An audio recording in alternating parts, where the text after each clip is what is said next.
morning and welcome again to NTV Nyumbani. My name is Peter and today I'm accompanied by a lovely beautiful lady, Nelly, and we're doing a leg workout. Two equipments I've requested for: a water bottle like this one, 2 to 3 liters of your choice, and I hope you have a seat next to you, or a chair or a table or something like this, a desk, anything, okay, plastic. I hope you have something on your reach that you can be able to use. Now, we'll start with a small warm-up. We're here. Just 20 counts, okay? 1, 2, 3, 4, 5, 6, 7, 8, 9, 10 more. 1, 2, 3, 4, 5, 6, 7, 8, 9, 20. Jumping jacks. 1, 2, 3, 4, 5, 6, 7. If you have any injuries and you can't do it further, like you can't jump up, just even here on the side up because those are 12. Okay, good start. 14, 15, 16, 17, 18, 19, and 20. From there, tunaingia mountain climbers, 20 count. Okay, good stuff, guys. You ready? Let's go. 20 Nelly. 1, 2, 3, 4. Nelly count. Now, 6. If you want to feel it much more intense, if you want the intensity to be much more, try and make sure that your speed is faster. Alright? But if you can't, enda pole pole, hakuna shida. Push it. Good job. Good stuff. Simama. How are you feeling? From there, tunafanya wall push-up. This is a very good starter for someone who has problems doing a push-up. You can actually practice doing a wall push-up. So twende hapo Nelly, mikono miguu pamoja. You ready? Yes. Twende. 1, good job. 2, 3, 4, 5, 20 counts peke yake. Still a warm up. Those are 8, 9, 10, 10 more, 10, 9, let's go.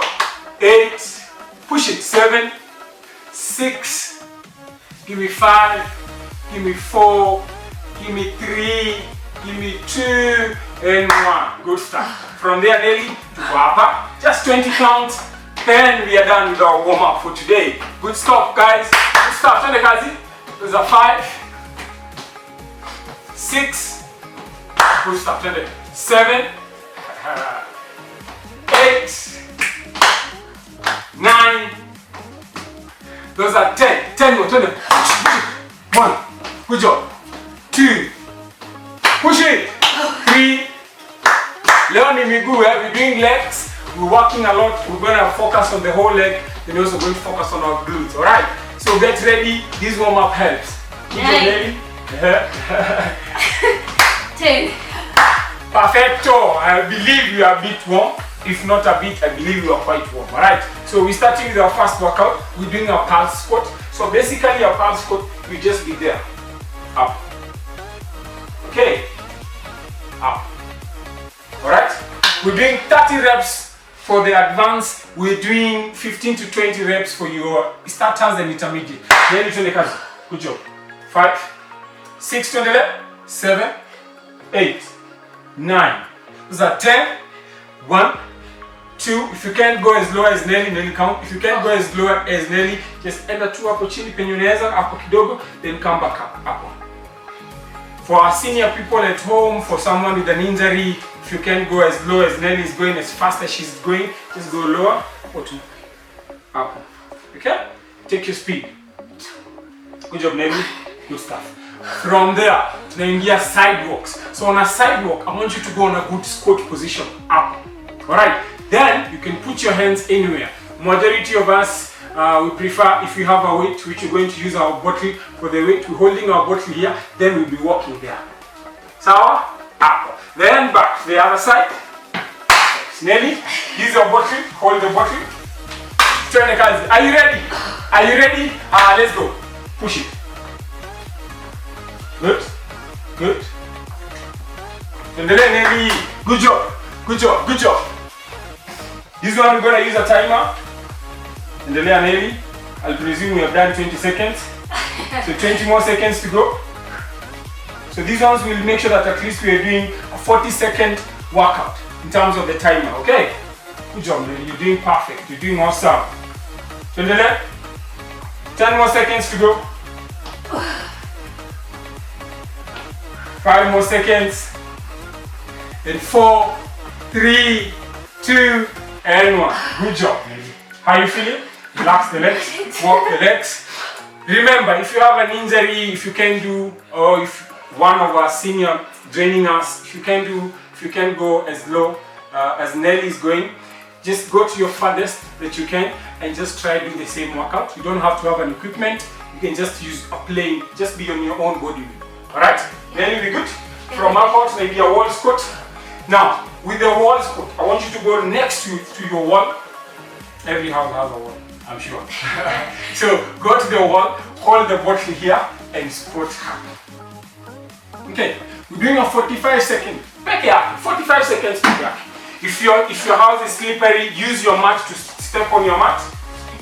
Okay, Nelly? I'll place it for you there. Perfect. Step on the mat. Are we ready? Wait, our timer starts in now. 45 seconds. Wall squat. Turn the belly. Sink in a bit. Up or good job. Up. Bring the bottle closer to your chest. Good stuff, guys. Turn the kazi. I'm counting the timer. We have 30 more seconds to go. Feel it. Feel it. Feel it. Feel it. Your quads, your hamstring, your calves raises. Calves leo lazima pia tuzifanyie kazi, eh? Tunaguza mguu yote na glutes bado, eh? How are you feeling? Good stuff. Guys, I hope you're enjoying the workout, okay? I hope you're repeating it. This is a simple workout you can do at home. You can do it anywhere. Sawa sawa. These are commodities that you can actually find in your own compound. Then we still have 5 more seconds. 5 more seconds. 5 more. 3, 2, and 1. Good stuff. Relax. Breathe. Breathe. Breathe. Breathe. I'm timing our next workout. So from there, tunaingia step ups. For the step ups, for the beginners, we're doing at least 15. For your beginners and intermediate, 15 to 20 reps. Then for the advanced, we're doing at least 30 reps. Alright? Nelly, we're doing 30 reps. So I'll set everything for you here, Nelly. Up. There's your water. So you're holding the water here. You ready? Yes. We are ready for you guys. Are you ready? So, our workout starts now. Turn the Nelly. Good stuff. 1, 2, 3. If you can't go high, if you have a knee injury, if you're elderly and you cannot step up, if you have a house step, anything that can be at least elevate your step from the ground, even an inch, you can use that, okay? Yes, between. Good job, push it. Push it. How many others? 15. 15, 5 to go. 5 to go. Nearly we're doing 20 reps. If you can go for 30, go for 30. If you can't go for 20, go for 10. Alright. How many to go? 2 more. Last 2. Good job, Nelly. And the last one. And perfect. Relax. Take a minute to breathe. Take 10 seconds. Breathe. Relax. Walk those legs. You know? Relax kidogo. Wipe the sweat off your face. Get a glass of water. Take a sip. Then tunaendelea with the next leg. Nelly, I'm ready for you. Gustav, change the leg. You ready? We are ready. Are you ready? Perfect. Turn the cards in, Nelly. 1, 2. Good stuff. 4. Those are 4 guys. Those are 5. Turn the leg. 6. Tunafanya mguu, tuko mguu. 7. Turn the kazi. Good job. 8. Perfect. 9. 10 to go. 10 to go. Push it. Push yourself. If you can do 15, if you can do 10, do whatever rep you can. Do what rep you can, okay? If you're advanced group, guys, I expect you to push it 20, 25, 30. Alright? Good job. Push it. Push it. On me to go. 2 more. Last one. And good job, Nelly. Relax. Relax. Relax. Mguu kidogo. Relax. Kama uko na glasi ya maji hapo, take a sip. Relax. Relax those legs. The next workout tunaingia kickbacks. Glutes maneno. Alright. So Nelly will still use this seat here. So a kickback, push your bench at least against the wall to make sure that it doesn't slide. Then you raise your leg up, up.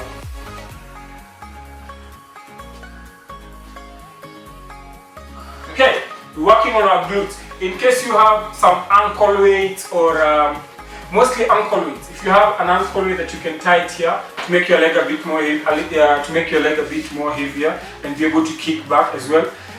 It will increase the intensity of the workout as well, and it will help you greatly. So if you have, kindly tie it. Alright? Nelly, for us, we don't have right now, so we're going to push for 30 reps. I'm ready, Nelly, are you ready? Yeah. Our workout starts now. 20 counts. 1, 2, 3, 4. Push it. 5, 6. Glutes to papa. Glutes, glutes, glutes. Push it. Then you count. 10. Good job. Don't quit, don't quit, don't quit. This one you can do it, you can hack it. Just kick it back. Kick it. Good job, Nelly. Kick it. Kick. Yes. 10 more. 10. 9. Push it. 8. 7. 6. 5. 4. 3, 2, and 1. Good stuff. Relax the leg. Mama, just relax the leg. Take a second, 2 seconds, 3 seconds. It doesn't have to take your breath. Catch your breath, okay? Good stuff. From there, to change the other leg. 30 reps. Everyone, up hakuna story advance. This one you can. It's your body weight, my friend. You can try. Anyway, intermediate to beginners, push yourself 15 to 20, advanced, try push for 30 or more, okay? Perfect, guys, let's go. 8. Those are 8, Yeah. 9, those are 10, 20 to go. Turn the leg. Remember, we expect your feedback, people. Give us some feedback. For those who are watching us from home, I hope you're enjoying the workout every day. So leo tuchome miguu pia, and see you tomorrow again with Eve for another session. Twende kazi, how you feeling, Nelly? Good stuff. 3, How many to go? 2, 1. Good stuff. And relax. You see, I'm also sweating, yeah? I'm also sweating. Yes. Relax miguu hapo. Relax miguu. Are we okay? Are we good? From hapo tunaingia overhead squat. We're using the bottle again. Now, for the overhead, I want you to remember one thing. Your hands must stay still, straight up. So, I'm here. I'm doing my squat. My hands are up, up, straight. Up. So, then you come back up. Up. So constantly all through, as you go up, as you go down, your hands remain up, up. Nelly, we are ready for you. Let me move this for you. Twende kazi, are we ready? Are we ready? Twende kazi, Nelly. 1. Good. 2. 23. Give me 4. 5. Twende kazi. 6. 7. Today hizo miguu lazima zimee. Hizo miguu lazima zimee, lazima zipate power. Those are 10. 20 more reps, Nelly. You're doing awesome. Push it. 1, 2, 3. Remember, hii mat lazima ibaki juu, over the head. That's what it's called an overhead squat. Ibaki juu. Those are 5, right? 6. Those are 7. Those are 8. Those are 9. And that's 10. 10 to go. Push yourself. You can do it. It's all here. The power is all here. Good stuff. 8 more. Give me 7 more reps, guys. 6 to go. Last 5. 4 more. Good job, Nelly. 3 to go. Last 2. Last 1. Awesome. Congratulations. From there, as Nelly catches her breath, tunaingia a lunge. But now today's lunge, I want us to do it a bit different. Okay? So place your water bottle down. Let's say you place it on top of the mat. Up. So now, our lunge today, I'm going to be on the lunge position. So this is the lunge position up. So this is what we're doing. We're skipping over this bottle. Up.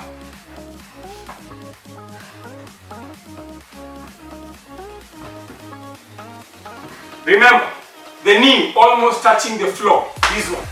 Almost touching the floor. Posture very important. Make sure that there's a big gap in between your legs. Usikaribishane mguu sana. Alright, then you take the one leg down and you continue, take it over the bottle and the other side. Yeah, it's a good challenge. If you have any problem and you can't do it, just do your normal lunge. Hapo tu, the farthest you can go. Okay? Here, the farthest. If that's the farthest you can go, no problem. It's okay. If you can go as low as this, no problem. Take it there. Nelly, I'll set it out here for you. Come stand this side. Are we ready? We are ready. We good? Okay. This one for advanced, maybe 15 to 20. For beginners and intermediate, we can do 10. Right? For me and Nelly, we're going to do 15. If you can push it over and above 15, no problem. Nelly, we ready? Let's go. Good start. 1, 2, good. Balance. 3, relax your hands. Relax your hands for balance. 6, you for perfect. Good stuff. 6, good job. 7, you're doing perfect. You're doing well. Don't stop. You're doing good. Don't stop. It's a learning curve. Who's that 10? 11, balance, balance. Yes. Relax. 4 to go. 4 to go, then you're almost there. 4 more guys. 20 guys. If you're common and delay, bado hakuna shida. 3 to go. 2 to go. Last one. Done. We change the other leg. Alright.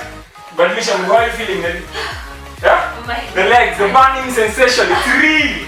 Remember, go over the bottom. Up. We're very flexible. Are we good? We are good. We are ready for you next. Turudi kazi tena. Kazi kwako, kazi kwako. We are ready. We're starting again. 15 reps. If you can do more, awesome. Tuendelee kazi. 1, 2. Good job, Nelly. 3. You can do it. You can do it. 4. Good job, Nelly. Those are 5. Push it. 6. Push it. 7. Push it. 8. Push it. Those are 9, guys. Hey, 25 more. Those are 4 to go. 3. Good job. 2 to go. And to the last one. Perfect. Last workout before we take our break for at least a minute. Okay? We're doing the calf raises. Alright? Now, for the calf raises, this is what I want us to do. I'll start with my right leg. Place your hands against the wall. Okay? Anda kwa ile ukuta. Perfect. Ile ukuta. Mguu yako ya left, curl it backwards. I'm holding my 3-liter water bottle on my right hand side. Okay? Now, the workout we're using our toes. So you lift your toes up, then down. Toes up, down. Toes up, down. Toes up, down. Remember, this leg yenye iko chini, not this one that we have curled at the back. The one that is on the floor straight. Make sure that your knee is blocked. Okay? Up. Usibend knee. Keep your knee straight. Up. Keep the leg straight. Up. Alright? This is what we're targeting, the calf. Perfect. Nelly, hope you're ready. We are ready for you. We're starting our workout now. Get ready, Nelly. Let's go. 1, 30 reps. 2, 3, 4, 5. Good job. 6. Calves, guys. Calf raise is very good for your calves. Hapa. Jenga mguu yote mzima, mguu grow. Sikuwe huku alafu hapa hakuna kakitu, my friend. It needs to be proportional. Good job. 4, 3, 2, last 10. Twende kazi. 10, 9. Enjoy that burning sensation. Feels good. 5, 4, 3, 2, and 1. Relax. How you feel? It's burning. It's real, eh? It's real, eh? So it's not going here, it's going here. Yeah, it's going perfect. Here. I hope you're also feeling it. Upper for calf. Okay, then we change the other hand. We are ready. I hope you're ready. Go on. 2, 20, 3, 4. If you can't do it with the water bottle, you can still do it without the water bottle. It's fine. Body. If you have something heavier that you would like to use, you can change the water bottle for that. Okay? Good job. Remember, some of these workouts, as you're doing it even for you at home, you need to vary it based on your fitness level. For a bodybuilder or for someone who's actively indulged in the gym on an everyday basis, 3 liter might feel very light. So if you have something that is a bit heavier that you can do with, please indulge it and use that particular equipment that you have. How are you feeling, Nelly?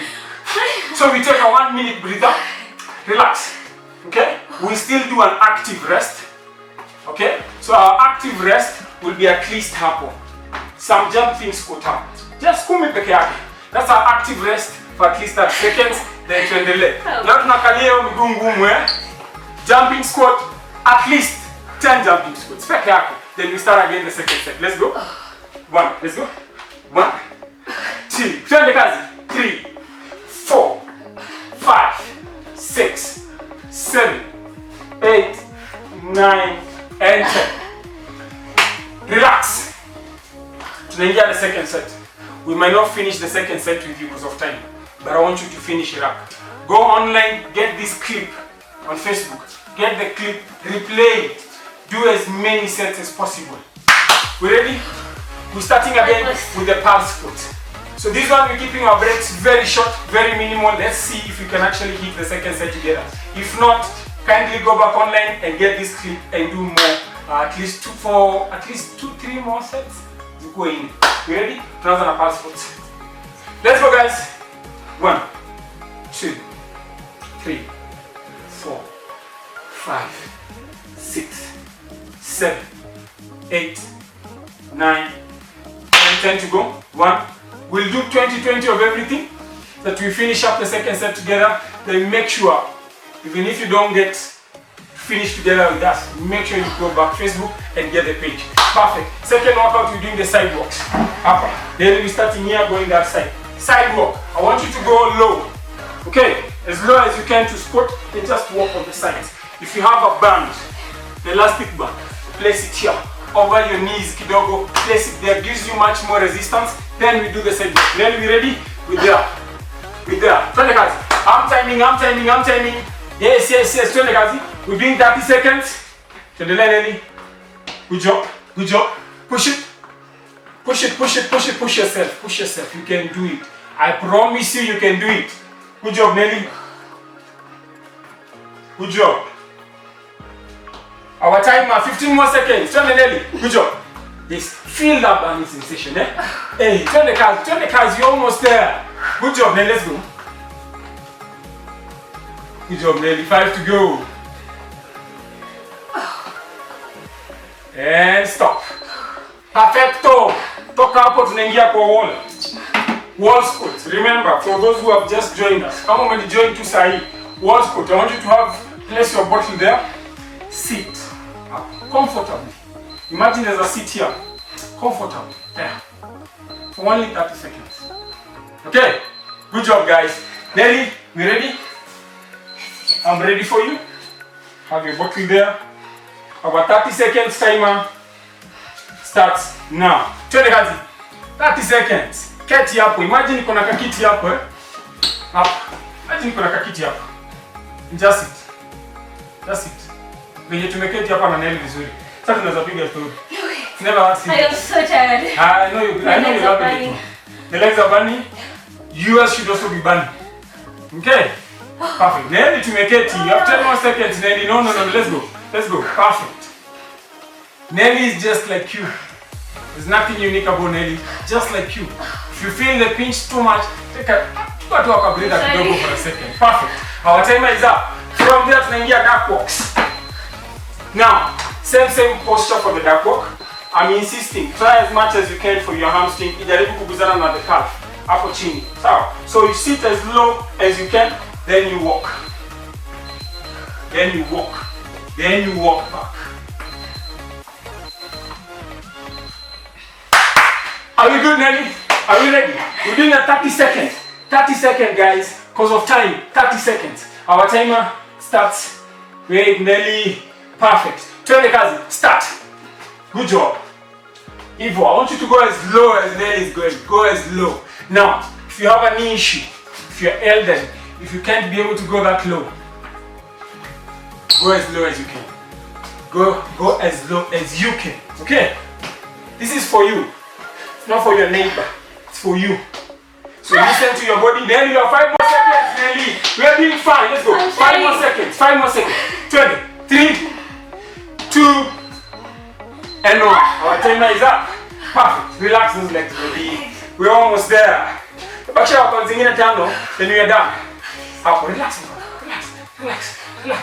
Tunaingia step ups.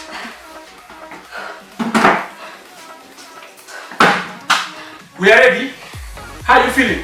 You have your stool ready. You have your seat there. It could be the plastic seat. It could be any other seat that you have. Kuna shida. Step on. Number 2. Ensure whatever seat we are using, seat hiyo tafadhali, yeah? We don't want injuries. Maybe you're ready. Step this way. Perfect. 20 each leg. Twende kazi. Shikilia body up. Yes, there. Oh, my balance. Let's go. Start. 1, 2, 3, 4.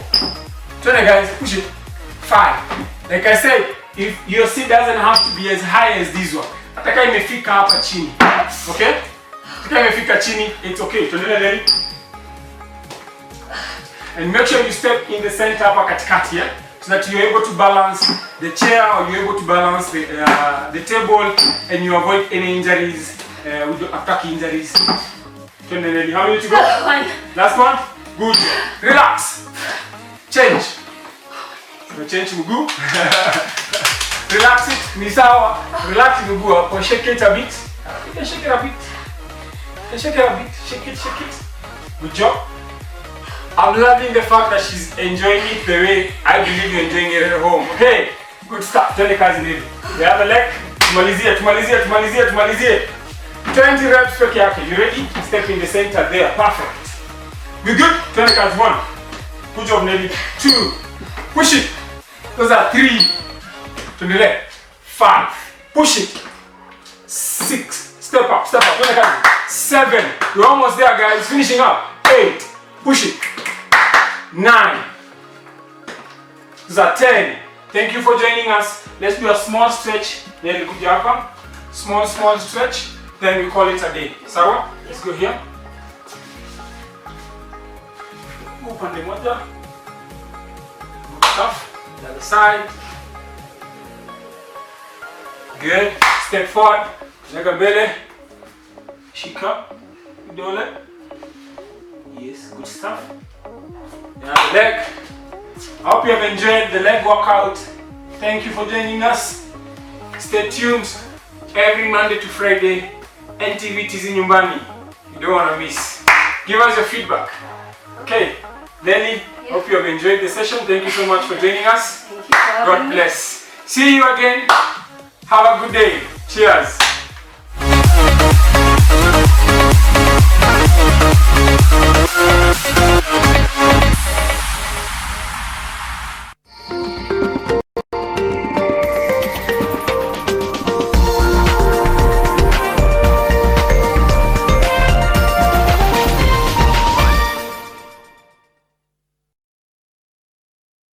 Credit to you if you stay at home. If you must shop online, use your NCBA credit card. Stay home. Stay safe.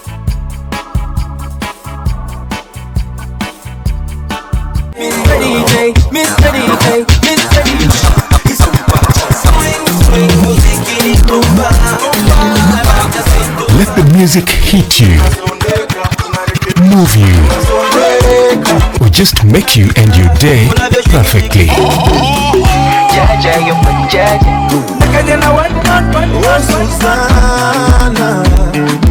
hope you're happy now.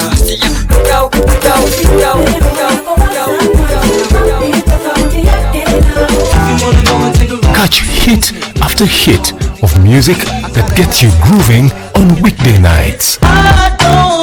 Only on NTV.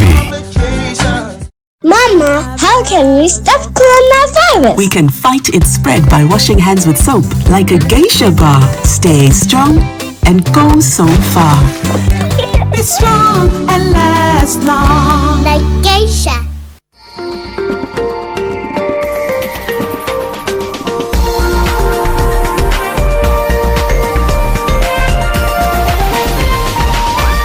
This is NTV.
Hello East Africa, welcome to another week of your world.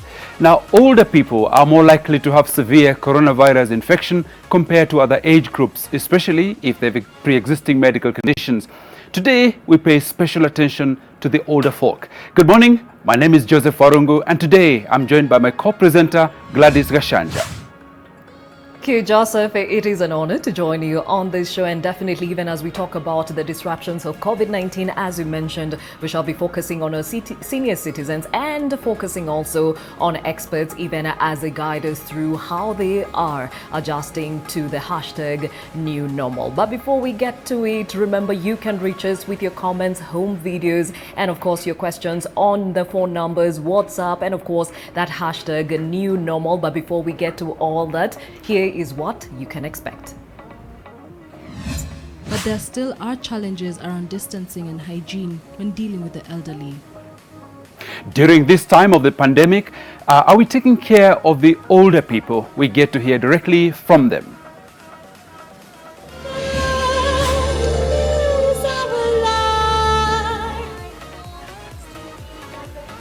Singers set out to cheer up the older people in care homes in London during lockdown, as the long days can be quite tiresome for the older folk.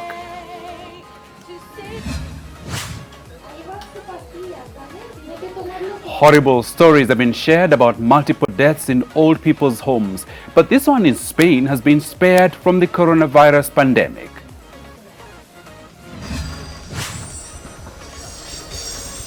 This cafe has figured out how you can wine and dine and come out fine with their quarantine design.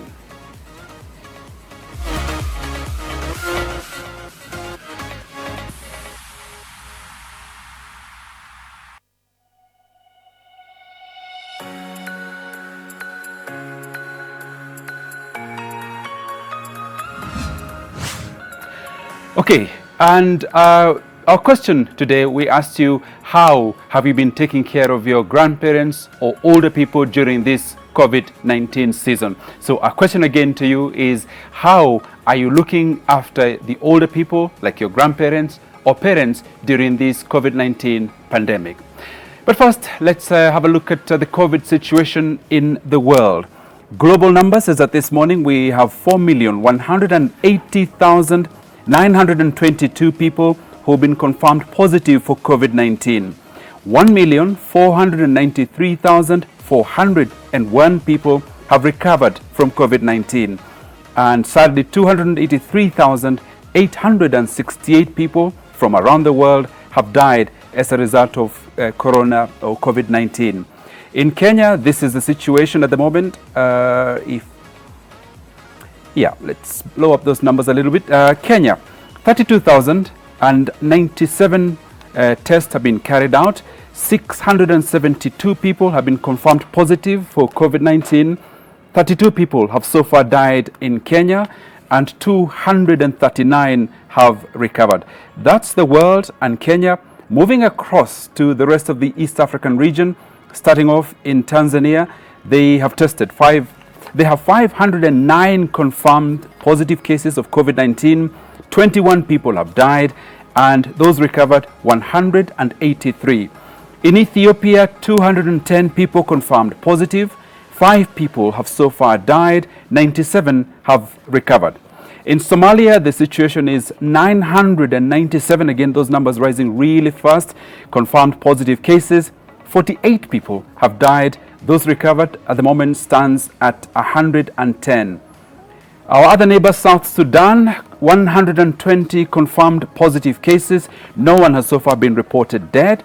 2 people have recovered. While in Uganda, 116 positive cases confirmed. No one has so far died, and those recovered, it stands at 55. In Rwanda, 280 people have tested positive for COVID-19. No one has so far died, and those recovered, 140. While in Burundi, they've got 15 confirmed positive cases. 1 person has died, and 7 people have recovered.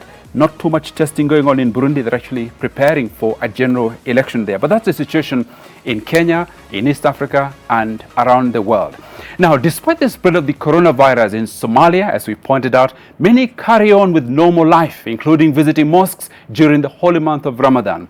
Restrictions, including a curfew in Mogadishu, are ignored or only half-heartedly imposed, while the government tries to raise awareness through the mass media and billboards. Graves are being dug furiously to accommodate a spike in unexplained deaths. Known cases of coronavirus have jumped 14-fold since mid-April to close to 1,000 people. But government officials suspect the true figure could be much higher due to a lack of testing. Humanitarian agencies fear the fragile state, already confronting an armed insurgency, a record locust invasion, and heavy flooding, will not cope should the pandemic spiral further.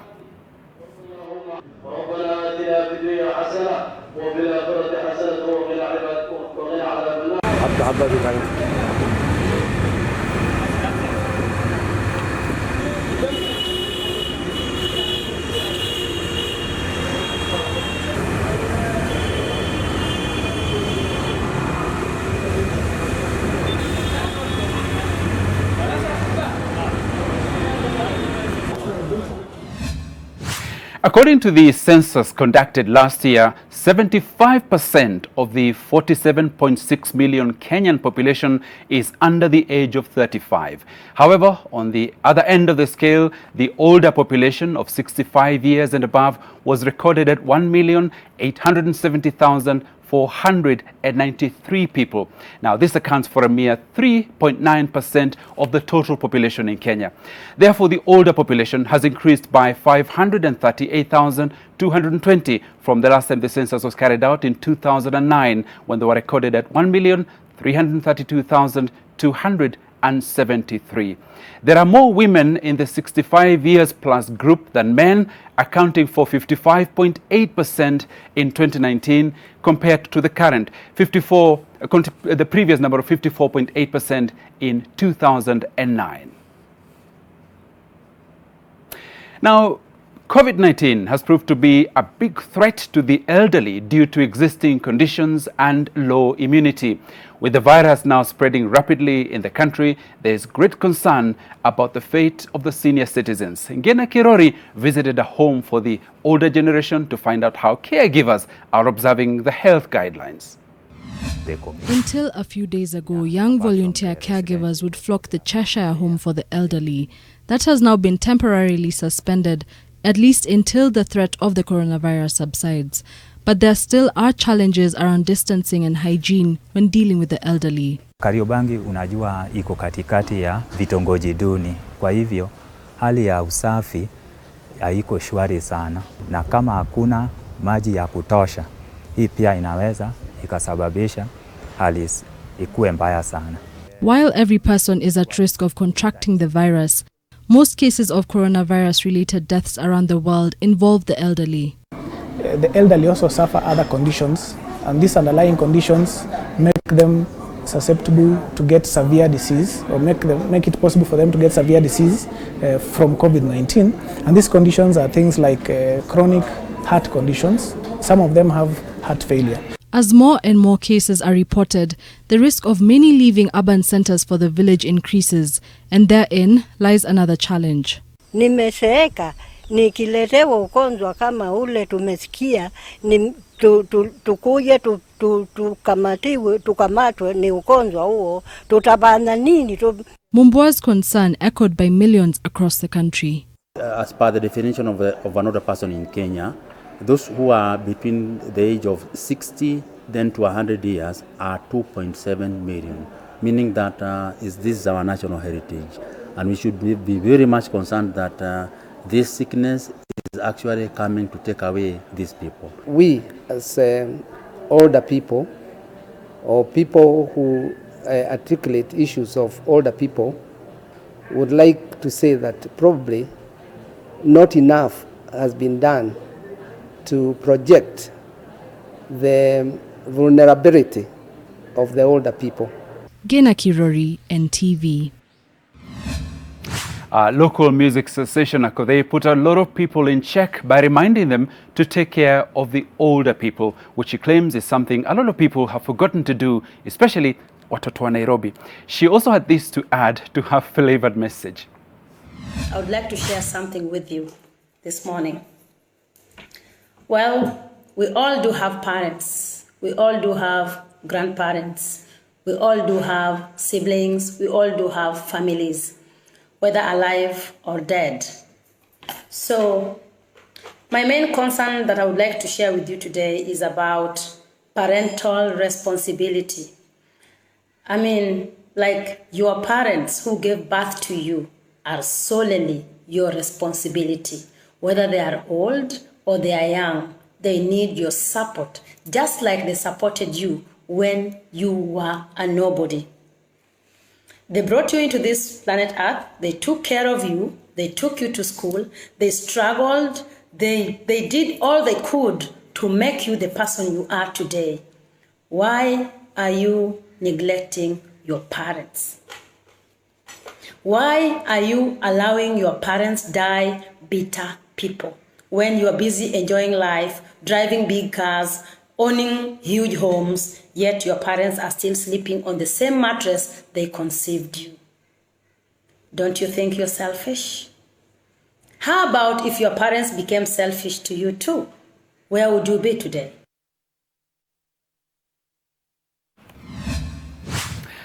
Okay, so let's get into a bit of the discussion regarding our older people. And on the program this morning, we'll be joined by quite a number of people. We've got Dr. Modoni Igishu here in the studio. She's a medical gerontologist. We've got Jean Mutugi, a retired educationist and caregiver of her 97-year-old mother. Emma Tostu will be speaking to us. She's a landscape and interior designer and former model. We also will be joined by Florence Getu, a counselor, as well as Dorcas Njagi, retired nurse and caregiver who of a husband living with dementia. We'll also be speaking across the line, across the border to Tanzania, to Dr. Edwin Mungongo, who is Health and Care Program Manager at HelpAge International in Tanzania, in Dar es Salaam. First of all, Dr. Modoni, good morning and welcome to the program. Good morning, thank you. Okay, I always start with this question. How has COVID changed your world, if at all? I cannot easily move. I have to wear a mask around. Unfortunately, when I have to wear a mask around, some older persons that I work with don't recognize me. I have to speak for them to see me or to recognize my voice. Sometimes when I'm dealing with older person who need to lip read, it becomes a bit of a challenge to actually communicate with them. Have they adjusted to you in a mask? Slowly by slowly, but there is a group of people living with dementia who may not adjust whatsoever. Yes. Okay, now we'll be hearing from older people as we proceed with our program, but from your point of view, because that's where you spend a lot of your time. Even before COVID-19 came along, what are some of the challenges that come with age as people get older? All right, you will find that before COVID came, we had a loneliness pandemic among older persons, because more often than not, older persons are left alone. And social interaction among older persons somehow disappears. And it is one of the reasons why we actually say loneliness is likely to kill older persons than any other illness. In what way? When people are lonely, they get depressed, and in the process of getting depressed and they have nobody to reach out to or nobody who will look up after them, they just die. So you had loneliness even before this. What else? We had loneliness before this. We had loss of physical function. You'll find that people are at home and they just fall. We have the chronic conditions, the diabetes, the hypertension, the arthritis that these people deal with every other day. We have neglect. The older persons have been left alone. You will find that there's this older person who lives in a small house. It is actually falling. It's just about to fall on the older person. And when you ask, where are the children? I have not seen them in a while. And have they seen you? No, they send me money via M-Pesa, but I want to hear them speak to me. I want to have a conversation with them. I want to see them. I want to see my grandchildren. But more often than not, we always think that the moment you send some money on M-Pesa, they're fine. But the truth is they're not. So no, that physical presence and contact missing. Yes. So now you can imagine what is happening at this time when older persons, yes, are more vulnerable to COVID-19. So we have been asked to do social distancing. That is where it began, right? So in the process of doing social distancing, we have also done physical distancing. So they are left alone. You look at somebody with dementia and they're asking you, where are my people? Why can I not see my relatives? So it causes them anxiety, it causes them depression, it actually changes their behavior. Dementia is quite a common condition. Can we talk about that a little bit? Take us through that. Okay, dementia is basically loss of cognition. When you talk about cognition, is things that actually help you think, reason, make decisions. So the most common condition, the most common sign of dementia is memory loss. And when you talk about memory loss, what are you talking about? I could serve you a glass of tea or a cup of tea right now, and probably when your friend comes in and asks you, have you had tea? I was like thinking, no, I have not had any tea. No recollection. No recollection whatsoever. But again, they have very good memory of things that they did long time. They will give you stories about their childhood. They'll give you stories about what they did back in the days. So it's the short-term memory. The short-term memory, yes. And unfortunately, it's like, for example, we talk about a CPU on a computer that does not keep recent memory, but has stored long-term memory. However, that means that since from when they get the dementia or the memory loss, anything that happens thereafter, they're not able to record. Yes. Okay, and what are some of the other, we say older people, statistically or by research, are much more vulnerable to the much more severe effects of COVID-19 if they do get infected. Take us through some of the common conditions, medical conditions that older people live with. Okay, older people, okay, fine. We can say older people are 60 and above. And you'll find that they are one of the most heterogeneous group. You will find a 60-year-old who is care dependent. You will find a 92-year-old who is independent, doing everything for themselves. So we cannot put them in one box. There's some who are very healthy. There's some who do marathons. We know them. There's one who actually does the lower marathon. And he last did his last lower marathon, I think in 2018. Right. There's also another lady who's been around doing marathons, a Kenyan also. But when you look at it, you will find that a good number of older persons have diabetes. They're living with hypertension. They're living with arthritis. They're living with dementia or other mental illnesses. They have incontinence. They're likely to have visual and hearing loss. And when you put all these things together, and then there's some things that are more common in older persons and younger persons. We have something we call frailty. Frailty is basically weakness. We have something we call sarcopenia. Sarcopenia is what I would call poverty of muscle. So the muscle goes and the strength also disappears. Okay. Then you will find that generally their function, physical function and mental function declines. Right. Okay, so we'll get into effects of COVID in a moment, but I know that my colleague Gladys also has some questions for you. Gladys. Dr. Muthoni, you mentioned, let me take you back to dementia, and you mentioned that this is one of the risk factors when it comes to the older people, but also they say that dementia is actually not a normal part of aging. Explain that. Yes. the fact that people are aging does not mean that their mental function should decline. So when you talk about dementia, when you talk about depression, when you talk about falls, all these things are not normal part of aging. And when it happens, it means that there's something that is not going right, that needs to be checked and probably corrected if caught early, or delayed such that people do not get into dementia early enough. Unfortunately, what happens in our society is that when an older person says they're not feeling well, the next response they get, niuze inakusumbua. While in actual sense, it does not mean that because you're old, you should not be in good health. Actually, at any time in this life, we look at having people in the best possible health until they exit. Gladys, more from you. And just as we are talking about dementia, something else that I think we need to talk about, and maybe will make more people appreciate taking care of the elderly, is that dementia is not only a preserve of the elderly, it actually can happen to younger people, right? Yeah, actually we have seen dementia in people who are as young as 48. And we have something that is called dementia of early onset. So it is up to us, all of us, to actually do something we call cognitive screening. As you go for your annual checkup, ask your healthcare provider to allow you or to provide you with a cognitive screen. You can also get some of them online if you're able to. And are we saying there are some risk factors within our lifestyle today that probably could predispose younger people to dementia? Yes, that is a possibility.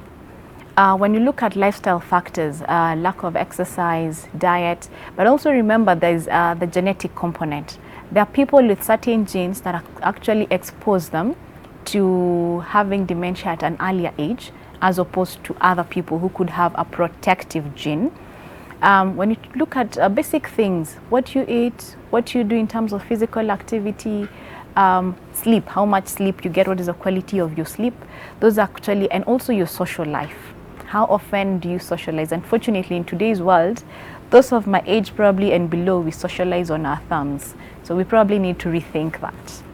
With the numbers of those living with mental illness going up, does that have a direct relation to the numbers of those getting dementia? There are studies that have shown that when mental illness is not appropriately addressed early enough, there is a risk. It may not be an association, but it increases the risk for dementia with as people get older. Okay, and before I hand you over to Joseph, a quick one. You talked about checking our lifestyle, and at this point we would like to understand what exactly you mean by that. When it comes to diet, what should we be looking into? What should be on our plates to ensure that we help keep dementia at bay? Okay, the basic things. We need to talk about consumption of fruits, consumption of whole grain foods. We need to increase consumption of vegetables. Actually, you will find that in most households, vegetables and fruits are for children and pregnant women. I don't know whether the men are not supposed to be having vegetables. We need to reduce our consumption of highly refined foods. We need to have more, to take in more water.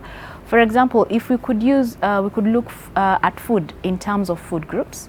We need to say that when I have my plate every day, I have 4 to 5 food groups when I can, actually as much as possible. And it is important that whatever it is that we consume, we also look at how we portion what we consume. Sometimes you will find that I will have a big ugali and some small mboga, and you know, we need to probably change from eating to get full to eating to support and maintain health. Okay, let me now bring you to the reality of the moment, which is COVID-19 pandemic. What impact is that having on older people? Okay, so first and foremost, social isolation. So they have been lonely for a while, and they were able to have a few friends drop in every so often. Right now, there's nobody going to see them. Why? 2 things. One, in the name of protecting them. So this could be a double-edged sword. we are protecting them. On the other side, it is ageism. Ageism is basically discrimination or prejudice by age. So in the process of saying, now that this person is at a higher risk, they might catch it earlier, and when I go to visit them, I might catch it from them. How about if I went to visit them and infected them? And then again, remember, for COVID, there are the usual presentations, and fever is one of those presentations. And fever may not be common among older persons because of the immune system. Yes. So social isolation is one. Secondly, older persons are not able to move freely. So what does that mean? If this older person had not anticipated some things, they will lack food, basic things. They might not even access their drugs. When you look at the medical part of it, they need to go to their usual clinics. With the restricted movement, they may not be able to go to their usual clinics. So what does that mean? There's a likelihood that at the end of the COVID, they will have maybe worse conditions, because maybe if it was a sugar, it may not be very well controlled. So what does that mean? They are likely to be exposed to complications of high sugars. If it is hypertension, for example, they could go into stroke. Again, since they're not able to move oftenly, the things we take for granted, physical activity, they're not able to move around. With the current restrictions. Exactly. Yes. Okay. So when they're less physically active, it affects their function. It means they functionally decline faster at this time. Okay. There is also something else, abuse and neglect among older persons. Abuse among older persons is actually likely to be higher now. Not that there's nobody to look after them, there's nobody to defend them, so it becomes quite a big thing. Okay, thank you, Dr. We'll take a pause for a moment. Let me now cross over to the borders to Tanzania in Dar es Salaam via Skype to Dr. Edwin Mungongo, who is the Care Program Manager at HelpAge International, Dar es Salaam. Dr. Good morning. Good morning. How are you? I'm very well. To begin with, yourself, how have you been affected by COVID-19? Has your life changed? Well, generally as it is, it's affecting us, our lives, normal lives, because economically, socially, you see, the social distancing is affecting our lives. So, as for older people, I think the situation is expected to be worse. What are the challenges, around COVID-19 and older people in Tanzania? Well, if you are asking about challenges generally, you see, older people in Tanzania face three main challenges. First is the health services, which are not very, you see, the availability of quality, adequate health care. You have the economic challenges, availability of income to sustain their lives, and security. Now, as regards this disease, it is affecting them all in all areas.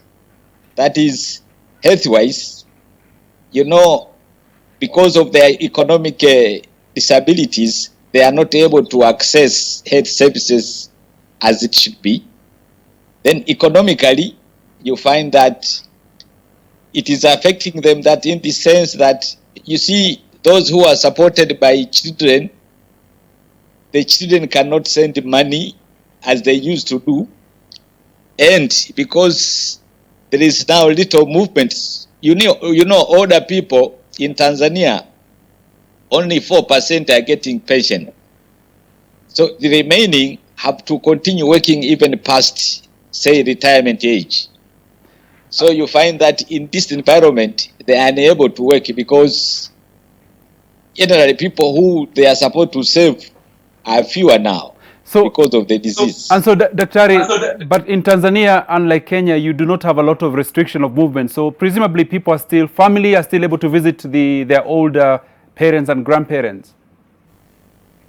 Excuse me, I didn't hear you properly. That because you do not have restriction of movement like we do in Kenya, So I'm assuming that families are still able to visit their grandparents and older, members of the family.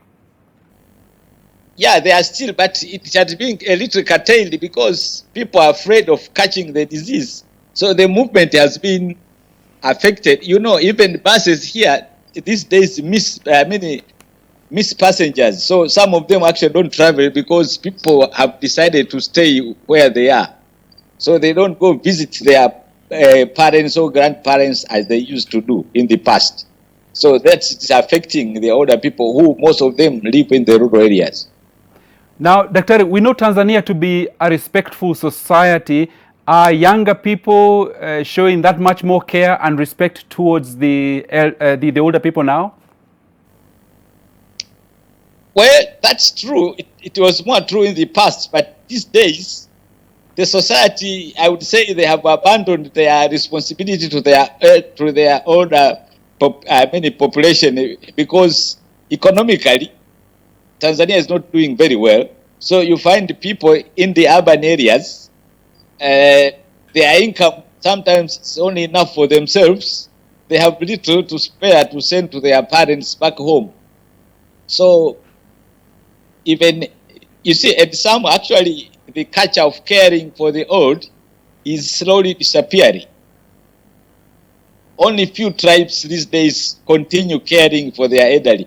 The intermarriages and the other things erode on the traditions. So, Dr.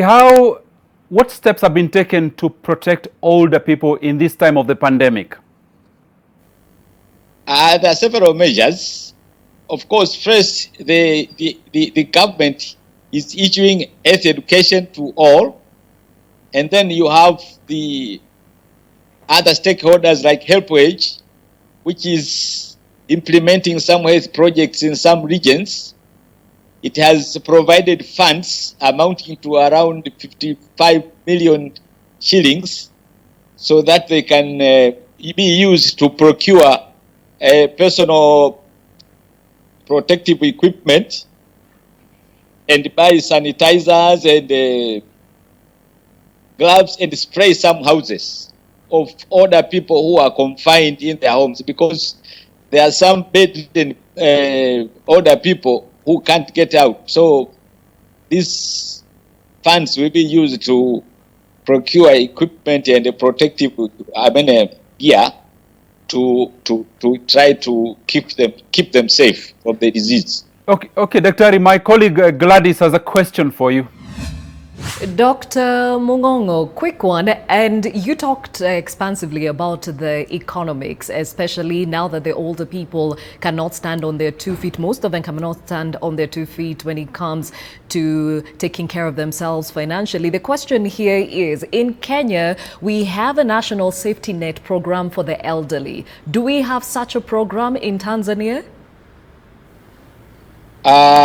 Here, no such a program, but only the program which is being implemented by HelpAge. But this is limited to few regions. And for HelpAge, do you still keep or host elderly people in homes? We have actually trained home-based care providers who are provided with equipment to say measure, for example, blood pressure, check blood sugar to the elderly who are in the homes, because some of them, as I said, cannot visit health facilities. And as you know, not every village has a health facility. So we have trained these people, and then we have civil societies which are partners to HelpAge. And these are situated in regions.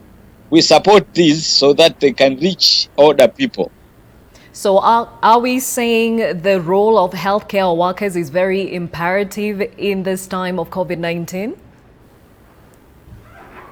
Yes, I would agree to that, because as I said, we are providing health education through media, posters, and the leaflets and the like, radio,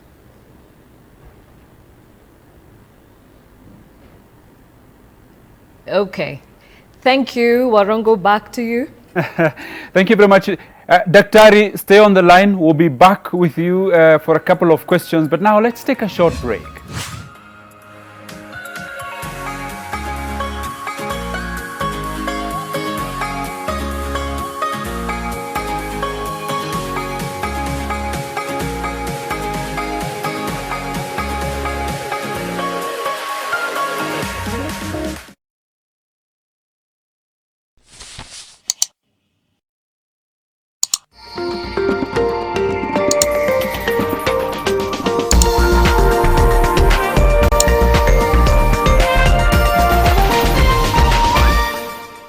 Akili, akili, akili, akili. Let's chase the germs away. Let's chase the germs away by keeping our hands clean.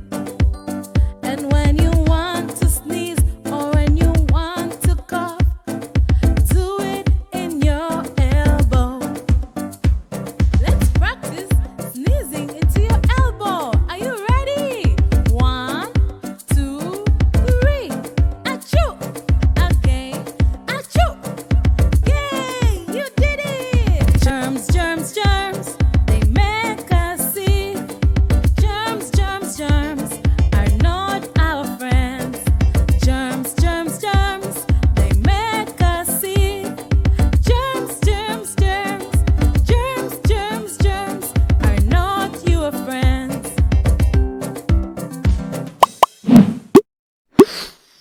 Mr. DJ, Mr. DJ, Mr. DJ.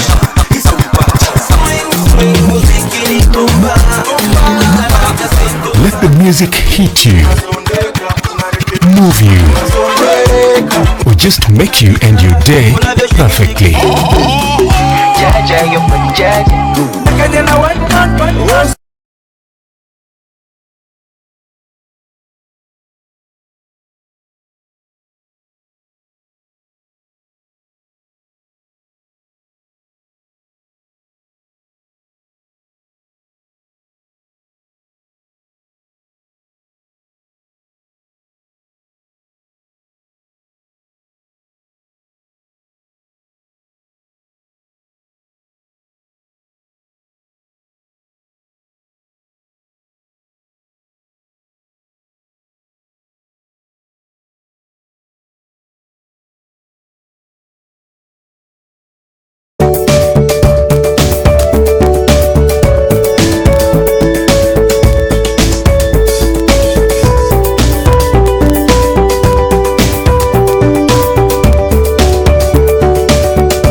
Mind-blowing music and entertainment. Just move to NTV.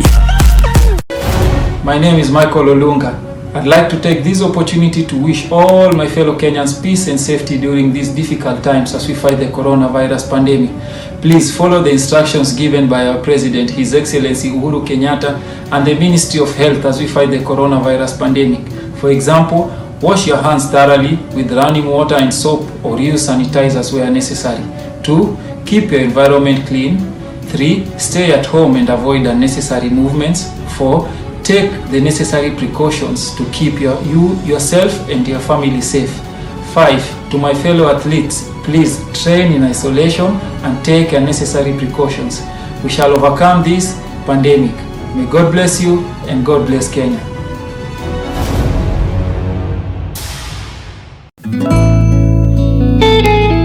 The woman who stole his love from me, the one who took the man of my life from me, Grandma, is my very own sister. I'm returning your husband to you completely. I love him more than my own life, and that is why precisely what I want most is for him to be happy. You never wanted my granddaughter in your son's life. If you accepted their relationship, it was only because I threatened you. Neither your excessive makeup nor your provocative clothes help you to be special. I said you're still the same woman without a heart and soul, without scruples. I'm not going to let you insult me. I'm not actually insulting you. I'm just accurately describing you. The three sides of Anna. This is the time to make sure every table in Kenya has food on it. Dial *126# to transfer your bonga points now so they can buy food and necessities at any outlet with a Lipa na M-Pesa till. Safaricom is for you. In these uncertain times, as we navigate the new normal, we hope that this note finds you and your family safe. We are indeed living in an increasingly challenging time, a time of disruption and a global lockdown, a disruption that has brought grief to some, financial difficulties to so many of us, and enormous changes to life as we know it. Now, though self-isolation may at times be hard, many people are discovering that it presents an opportunity for all of us to slow down, to pause and reflect. Many will feel a painful sense of separation from their loved ones, but we know that deep down that is the right thing to do. We should take comfort that while we may have more still to endure, better days will return. And even as we navigate this new normal, your favorite show, The Trend, promises you to continue providing a huge variety of splendid entertainment full of iconic acts, Skype interviews with our local entertainment industry heroes. And we continuously promise to bring you nothing but the best. You, our viewer, we want to provide a steady guide of entertainment as we face the future. Staying in is the new going out. Stay home and stay safe. Make sure that you tune to The Trend every Friday right here on NTV.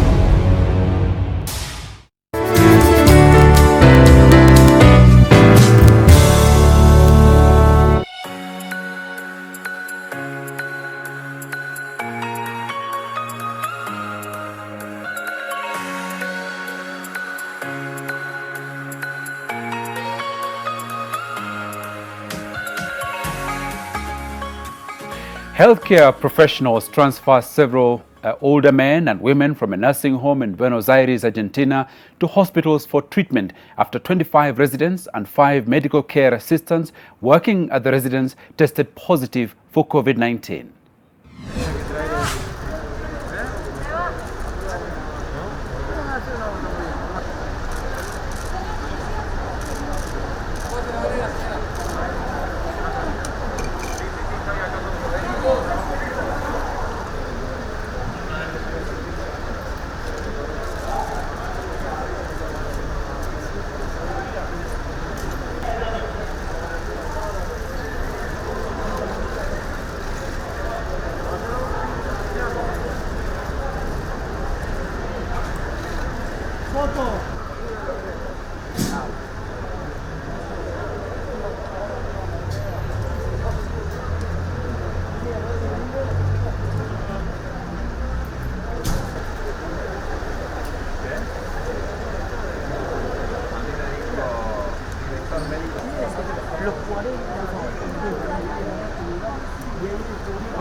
Okay, Daktari, back to you in Tanzania. We were speaking a little earlier about dementia. How are you dealing with this during the COVID-19 pandemic?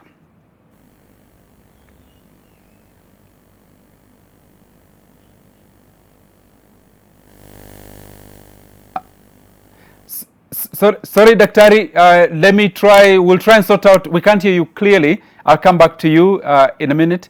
Now, coming to experiences that you heard shared in Tanzania, do they ring a bell to our situation? It is close, actually, because the thing he said about, he talked about health services, talked about security, and talked about economic issues. Those are quite similar to what we have, very much so. What I find surprising, though, is that attitude towards older people, which I know you mentioned about Kenya. I didn't expect that as much in Tanzania for some reason. No, but think about it. Whenever somebody asks, if somebody calls you mzee, what usually is our usual response? Exactly, you see? Yeah. Exactly. So it happens, exactly, or mzee ako nyumbani.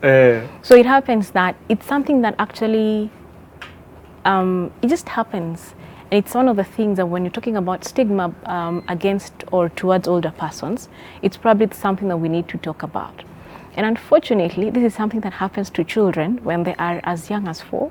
You will hear talk about this very old person who walks on a walking stick. So they already have a perception of what an older person looks like. So you ask them, would you like to be like that older person? They're like, no. They would not. So when you think about it, we actually need to work on our perceptions and attitudes towards older persons, because it is our journey. It is where we're headed. And then how we make it sound now will influence how much it will sound where I am concerned or when people are responding to me at that time. Now, but how do you do that when the older population only comprises less than 4% of the population? Actually, it's a good thing, because when you look at when you did our first census, there were probably about 249,000. Now we are close to 2 million. And then remember, what we have is statistics of people who are 65 and above. How about people who are 60 to 64? There could be more. So that means we could be having more than 2 million people. If these 2 million people are to vote for you, don't you think you'd be a president? Exactly. So what does that mean? They have a lot of, if we allow them to guide us, we have a lot to gain. Number 2, these are people with a lot of experience. Think about how many people 60 and above do you know that are holding this government together? Quite a number. So when we say that people are old, this is what I keep saying. When people retire, you actually just remove the old tire. So we have and then tire. You get the old tire, remove it, and then have a newer one and put it there. Why? Because it's a time to do things that you wanted to do but you could not do because you were paying fees, or you had bills, all these things. So now it's a nice time to actually rewire and get to see what you could have done if you have less things to run around about. Okay, Gladys Daktari is listening to you. Okay, Dr. Gishu, I'm just looking at an article here that was written by our very own Jerry Rugende on the Daily Nation, and she was tabulating the fact that the elderly in rural areas, especially women, have more to fear in this fight against the virus as they are exposed to abuse from relatives or guardians. What's your experience? Re-engineer our society to change our attitudes towards older people. Yes. What are some of the steps, practical steps that we need to take in order to do that? We could have 2 phases to it. The younger persons, how do they respond to the older persons? Because you'll find that a majority of younger persons, and I hope my mother is not hearing me as I say this, will think that when an older person is telling you something, they're telling you, and you're thinking, how much do they know? They have been in this world longer, they have more experience, and if only we could listen to them. 1. Number 2, older persons on the other side, they need to share their experience. Let them talk about the mistakes they have made so that we do not have to walk on the same road. Think about it, something like tribalism in this country. Older persons have seen it.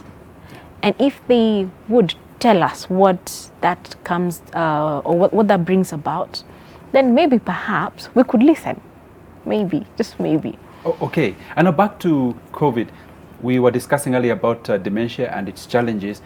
What is older people's understanding of the pandemic? What are their attitudes towards this virus?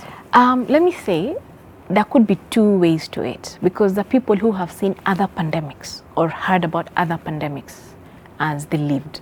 So those ones might have a better understanding. However, we also have a good number of older persons who may not be that literate, who may not have had much access to global information even as they grew. So to them, this is quite hard because it means that it is changing their life completely. I used to call my grandchildren, I can just send them to the shop, or I can just go to for example, older persons go to church for socialization reasons. We're not going to church anymore. They have probably small groups where they do support groups. That is not happening anymore. Not unless they're able to use technology to actually have their social meetings. Remember, a majority of our older persons and technology are worlds apart. However, it's also an opportunity. COVID is actually an opportunity for older persons to explore moving forward on better use of technology. Okay, now thank you, Daktari. Now, singers from the charity Kissing It Better performed for care home residents in London during the lockdown.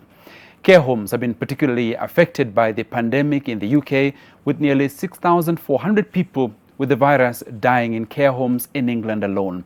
They built up a list of vulnerable people because they were isolated from support. They didn't have a lot of family around them, or they were being looked after by agencies, and each agency works in a different way.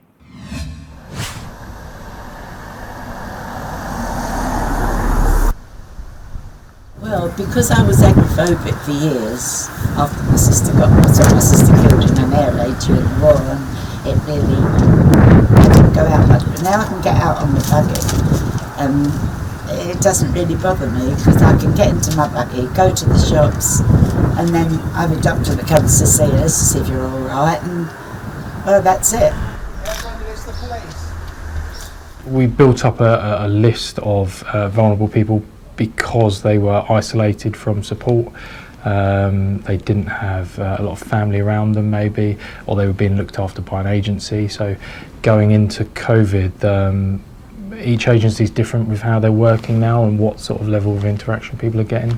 So some people we've gone to visit and they've said that we're the first people they've had any interaction with since coronavirus has come about. So I think it's incredibly important now more than ever. Scammers.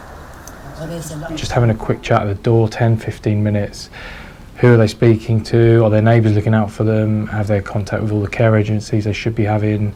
Have they got any medicine that they need picking up? Those sort of things. Making sure all that's in place. Okay, yeah. See you. We've seen a reduction in policing demand over the couple of weeks, which has allowed us to be able to do this. But you know, we are seeing more recruits coming through slowly now as well, so hopefully the police force is about to get a bit bigger, sort of replenishing what we lost over the last sort of 10 years. You're going in now, are you? Yes. Is there anything we can do to help further with everything? Then she left. She gave me a lift to the bottom of the road, and I went up to Addington because I got. That's good. That's good. You have ladies there. They're still with us. They're just filming us. Are you?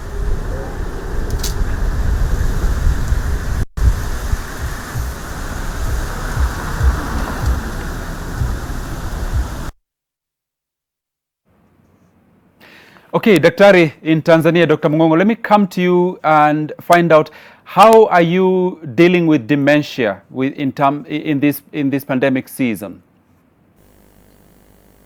Well, actually, we are not dealing with single diseases now. Dementia, apart from being dealt with in hospitals in the normal way, we have one organization in Arusha which addresses this problem. But at the moment, well, the government is not dealing with particular diseases like, in a separate way. Oh. Now it is time to prevent and control the pandemic. So whether people have hypertension or they have dementia or what, the government is dealing towards preventing and controlling the pandemic. And Daktari, what are, in your experience, what is the older people in Tanzania, what is their view of this pandemic? How do they react to it? What do they think of it? Well, as you understand, initially people thought this was a disease which will not affect them. But realities now show that it does not choose whether you are an African or whatever. Now, as you can see, even here, the people who are most affected are the older people. So what is happening now is that the society also knows that it is the older people who are most affected by the disease and the severity. I mean, they suffer severe consequences for diseases. So they are trying their best to avoid getting the disease, in the sense that they stay away and try to avoid sick gatherings. Okay, Gladys has a question for you, Daktari. Dr. Mungongo, you mentioned that the country of Tanzania is really focusing right now on ensuring that all stay clear or steer clear of contracting COVID-19. But my question is, for the elderly, dementia is a mental illness and it is something that is with them, and this season could actually exacerbate the situation. As Help Age, what are you doing to try help them through this season? Well, as I said, at the moment, the government is concentrating on preventing and controlling the disease. But you see, we have other conditions as well. Like you are mentioning dementia, we have diabetes, we have hypertension, we have cancers. So all these have programs towards controlling and preventing them. So those programs are continuing. They have not been accelerated by the occurrence, I mean the importation of this COVID-19. But as I said, dementia is dealt with in health facilities as it used to be. So people who have comorbidity, in the sense that they have more than one disease. One can have dementia, they can have diabetes and the others. So these are dealt with according to their specific diseases by health facilities. But we have not... Daktari, here in the country, there are pockets that where violence against the elderly or just mistreatment of the elderly has gone up, and the WHO was keen to point out that the levels of sexual and gender violence has also gone up. Is this something that you've seen in Tanzania, and what have you been able to do to protect the elderly? Well, in Tanzania, that problem is there. You see, Tanzania and Kenya are neighbors. So what is happening in Kenya most likely happens also in Tanzania. For example, according to the elderly killings, we have a strategy which combats the killing of elderly, because these elderly were being killed because they were accused of being witches. So at the moment, these killings have gone down quite substantially, because the police involved the communities, including religious leaders, and also people, the traditional healers who were telling the relatives who lost their loved ones that they have been bewitched. So the police force has done a great job towards decreasing substantially the killing of older people.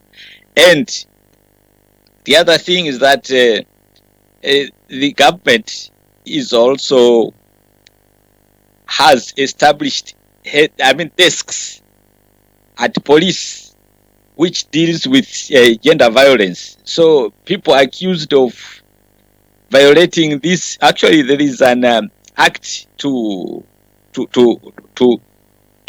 enforce that. So gender violence in Tanzania is on the decrease. Hey, that is good news. And back here in Kenya, Dr. Muthoni, that question over to you in as far as the vulnerability of the elderly, even as we go through COVID-19, in as far as violence is concerned. What's your experience? Yeah, yes, there is violence, and right now it's probably a little higher across board, not only in older persons. And one of the things that we have done in the past is actually educate older persons so that they understand what exactly it means by abuse and also violence, and also train them on what steps to take when violence happens. And actually we have found that that is, it works quite well because it is more of a self-initiative, and they are able to report in good time. for those who can. Okay, and we had talked about the vital role of healthcare workers in this country. Are they helping you, the specialists, geriatrics, and of course gerontologists, to actually look after the older people countrywide? Yes, however, there is a decrease in the number of older persons that actually going to health facility.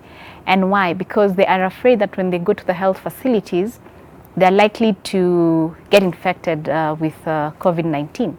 However, it is important for them to also know that it is important for them to attend their clinics and also to visit the health facilities whenever they feel unwell.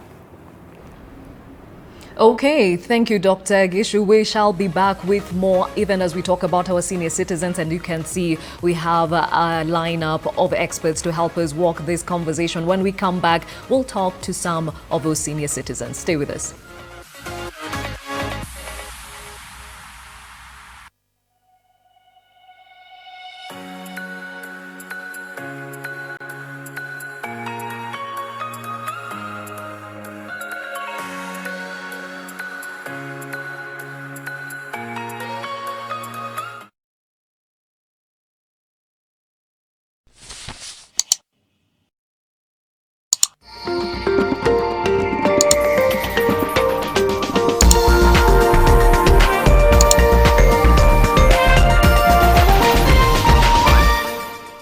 Akili, akili, akili, akili. Let's chase the germs away. Let's chase the germs away by keeping our hands clean. And when you want to sneeze or when you want to cough, do it in your elbow. Let's practice sneezing into your elbow. Are you ready? 1, 2, 3. Achoo! Again. Achoo! Yay! You did it! Germs, germs, germs. They make us sick.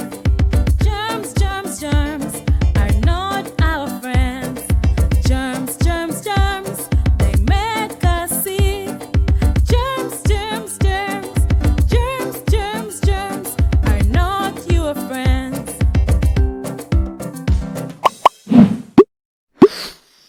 Mr. DJ, Mr. DJ, Mr. DJ. Swing, music in rumba.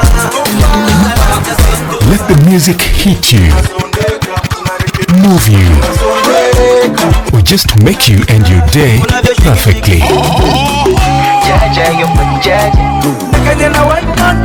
Susanna, I hope you're happy now.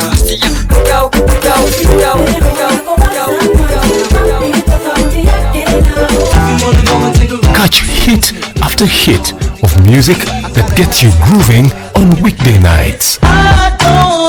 Only on NTV.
So today our focus is on the older generation in our population, in your world today, and we've got an array of guests joining us. We've been speaking to Dr. Muthoni Gishu here in the studio. She's a medical gerontologist. We also have shortly we'll be speaking to Jean Mutugi to find out her experiences caring for her mother. We'll also be joined a little later on by Emma Tor as well as Florence Getu, who is a counselor.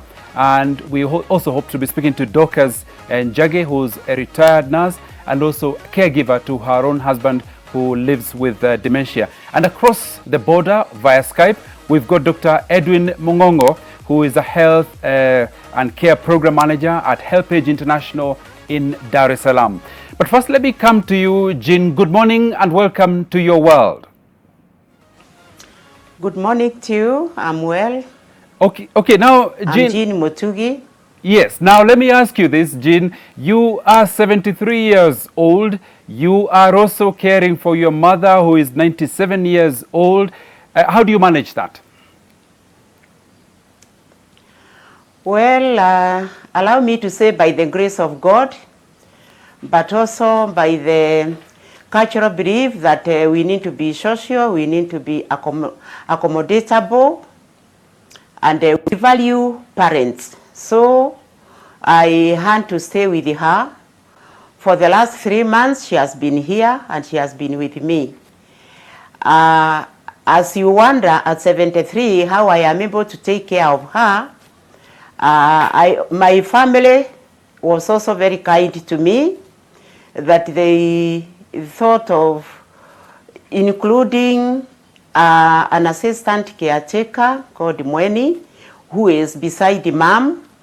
At times she can help me to get 1 or 2 things, to arrange the room for her, maybe in washing as I concentrate on cleaning her, and looking for what she can eat, and also making her comfortable to accept the status as it is today. She does not understand what COVID-19 is, but we have tried to explain to her it's a disease that has come up and it came from abroad and now it is here with us. It's especially getting strong to the old people like her. She has understood that. So she has to strain to keep indoors. Even going outside to have sunshine has become a problem. That is an issue to her. Okay. Wearing a mask Jean, is problematic. I can see Mama on the screen. Is she aware that she is live on NTV this morning? She's aware, but looking a bit anxious. What is this? And where am I up to? But she is ready for it. She has given out her name. Okay, and her name is Sophia. Now, just give me a very brief summary, Jean, about what your day is like caring for Mama from morning to evening, very briefly. Mom wakes up quite early at around 5:30. I am awake, and my assistant, we warm water for her to bathe, and then she dresses up, which takes a while because she has to select her dressing for the day. We bring her to the sitting room, and she normally uses a sofa set throughout the day with the cushions to make her comfortable. We serve her breakfast, and she takes breakfast well. After taking breakfast, we give her 10 minutes, then she does the cleaning of her mouth and her teeth, and then she will relax. Relaxing, she may walk around, do maybe her course, go to the ladies, and even talk with the lady called Mweni, because she is a Kamba, and my mother originally is a Kamba lady. So they match. So Jean, when does she, at the end of the day, what time does she get to sleep? She can doze off during the day after lunch, but she sleeps by between 6 and 6:30. She has to go to bed. By the way, my mother takes her lunch between 1 and 2, and after that she has no other meal. She doesn't take another meal. Okay. That is her. That's her day. Jean, stay on the line because that's her day. My colleague Gladys has some questions for you. Hi, Jane, and it's good to see you and to see Mama. Question is, we've talked about Mama extensively. Let's talk about you. They have said the elderly are the most susceptible to contracting COVID-19 because of their underlying conditions they may have. Do you have any conditions you are managing at the moment? Myself? Yes. Personally? Yes. At the times I have quick breathing. I get tired very fast. But I have attributed that if I run or walk fast, I will struggle maybe for breath, but that has been there for a while. And I am managing with that. Said boosting your immune system is a first-line defense against contracting COVID-19. Do you pay attention or extra attention to your diet and that of Mama Sophia? I have tried as much as I can, Gladys. I have tried to get vegetables. I try to avoid red meats for both me and Mom. Do reasonably with a little milk, or even do tea for us, because I know milk has also its effects. Okay. We take some uji, not often. Mom likes githeri, so once in 2 days I give her githeri, beans and maize. She also likes mashed potatoes, which I do give, we try to look for. And she enjoys her breakfast with doma and guashe, the sweet potatoes and darrow roots. And that's it. We try to do to give her a loaf, a piece of bread, maybe once in 2 days, but not very often. Okay. Mama, when it comes to social distancing, we've all been told stay away from the elderly so that we do not, you do not contract the virus, especially from the younger generation. That means that you're not in contact with your family members. Does that make you lonely? It has been quite an experience, Gladys. That is what we have not been able to accommodate or to accept, but circumstances have landed here with us. I've said for all this time long with my mother, grannies cannot come here, my children cannot come here. At times they will drop food or at the gate. And my mother sits quite far from me. The sofa set she uses is quite distant from where I sit.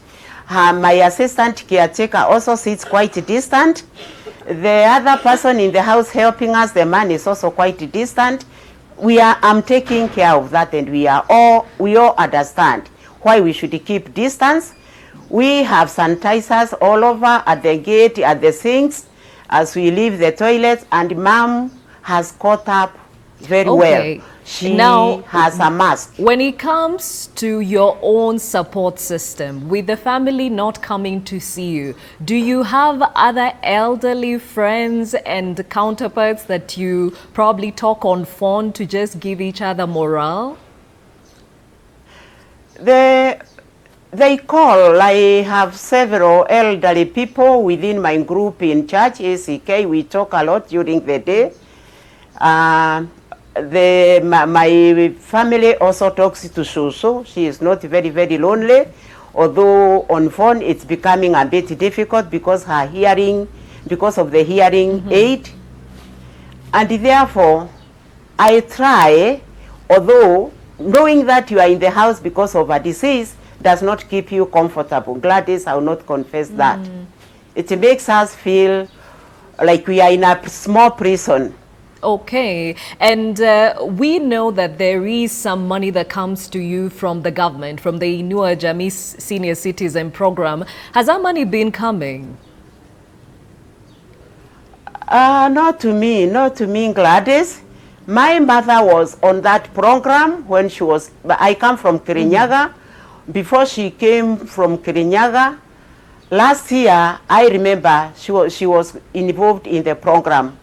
And after a long time, she never received that money. And she has not received the money. Now that we have quarantine, we have tried to check whether we can be able to get her Jamii Inua card to check on the records whether her money has been credited to the account. And so far, not yet. Okay. Distance has kept us away, and also talking to the people in the offices has become a practical problem because of the working hours. Okay, now you are a retired educationist, you are elderly, taking care of your elderly mother. How are you being able to make ends meet?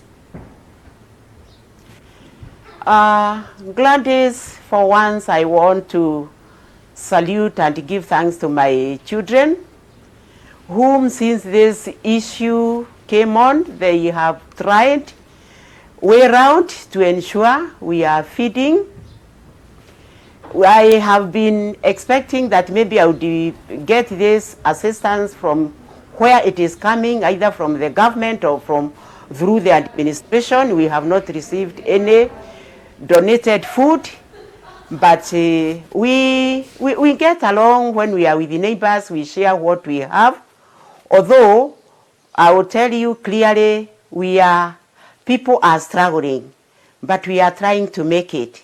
And this is why I have said my family has tried to struggle and maybe provide reasonably. My mother is not starving, I'm not starving, but we are also helping others who are calling and crying that they have no food. And we keep it outside, they'll take. So when I cook a meal, I share with a neighbor, or she shares a meal with me, and even the security team that is around. So famine is all over, especially within the neighborhood. Over to Joseph, Mama. The president is listening to you. What would you like him to understand the lives and times of an elderly, especially during this season of COVID-19? Well, my plea would be, even those retired elderly people sitting at home, and I belong to them, they need to get into the program of the cash transfers. And the reason of that, you are supposed to be pensionable. There were no pensions when we were working, especially unless you are in the government, and even those in the government are not receiving this cash transfer program. The cash transfer program, when it came as Universal Pension Fund, was for all. It's not coming to all of us, I included. I would appeal for that. I would appeal whether monthly we can be distributed with the food, all of us, without classifying, because everybody is struggling at home. And what we have is what we are sharing with children, with the street children, and with other people. So, clothing as well. We also need recovery centers, people to talk to us, to hand life to us. That has been missing.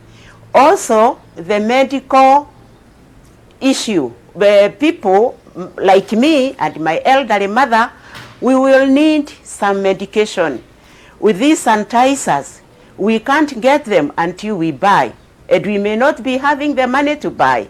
We need the government to ensure, through the right administration and the near administration, to take part, to be active, and to act accordingly. We appreciate the government has said, has given out this and this. How about the people working through that government?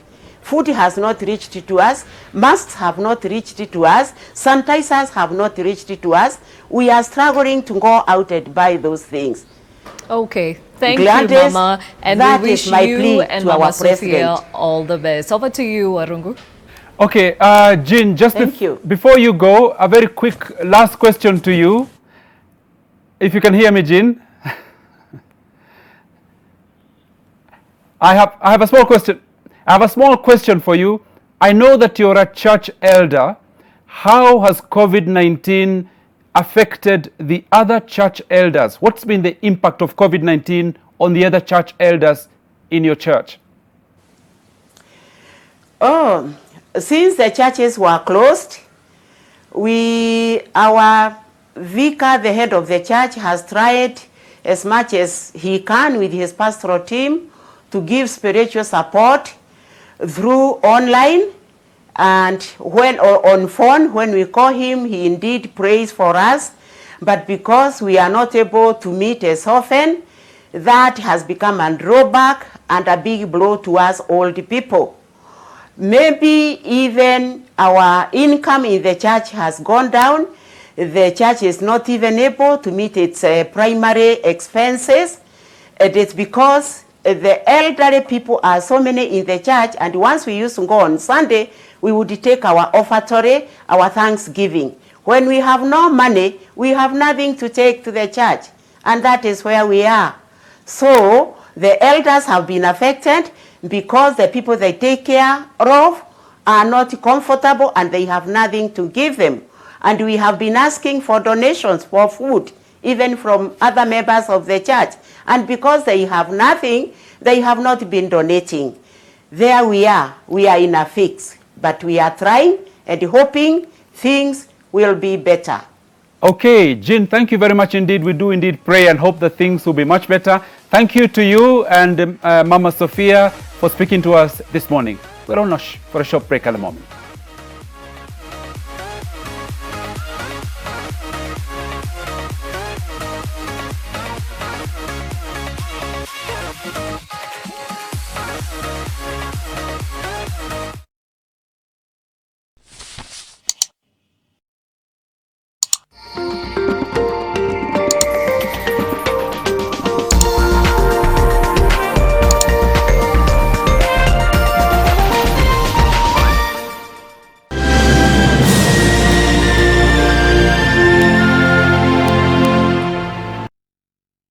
Basic protective measures as guided by the World Health Organization. Clean hands frequently with soap and clean water. Cover nose and mouth when coughing and sneezing with a tissue or flexed elbow. Avoid close contact 1 meter or 3 feet with anyone with cold or flu-like symptoms. If you have fever, cough and difficulty breathing, seek medical care early. Avoid raw or uncooked animal products. Help the world put an end to the spread of respiratory diseases by sharing this message with a friend. Message brought to you by Sour Herbal Family Bath Soap. Working from home? No problem. Fiber Home has you covered with the fastest and most reliable internet speeds. Get connected today. Kazi lazima iendelee.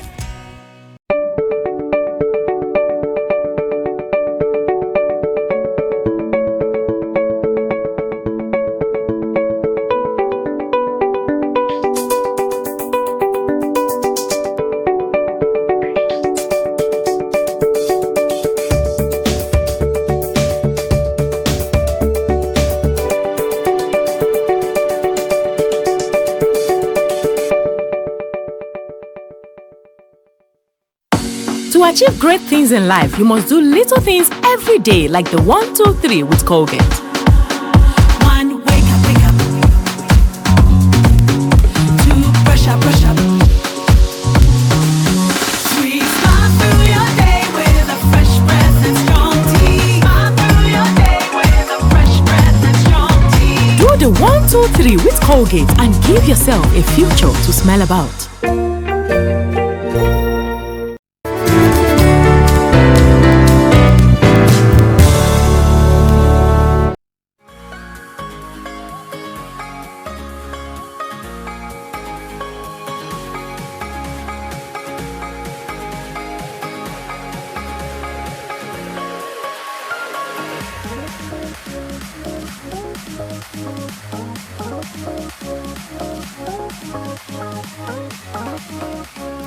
Okay, time now to look at what you've been saying on our hashtag New Normal on social media and also via the WhatsApp line.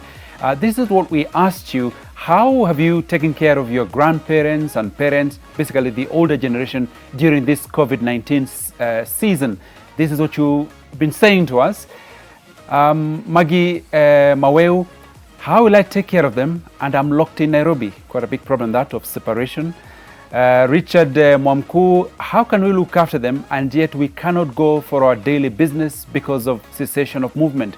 Thank you, Richard. We get all of that. Major Clement, just advising them, if they act normally, they will be attacked abnormally. I'm not too sure what you mean by that, but thank you for the comment. Abraham, we prayed for them. Thank you for that. Another comment here from Barasa Gad. It's true, my grandma is 95 years old.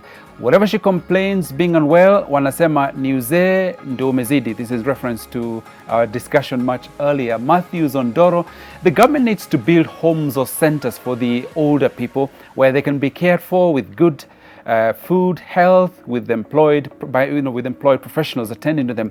In this case, they will retire peacefully in life. Right now, yes, the government is giving them something monthly, but not enough.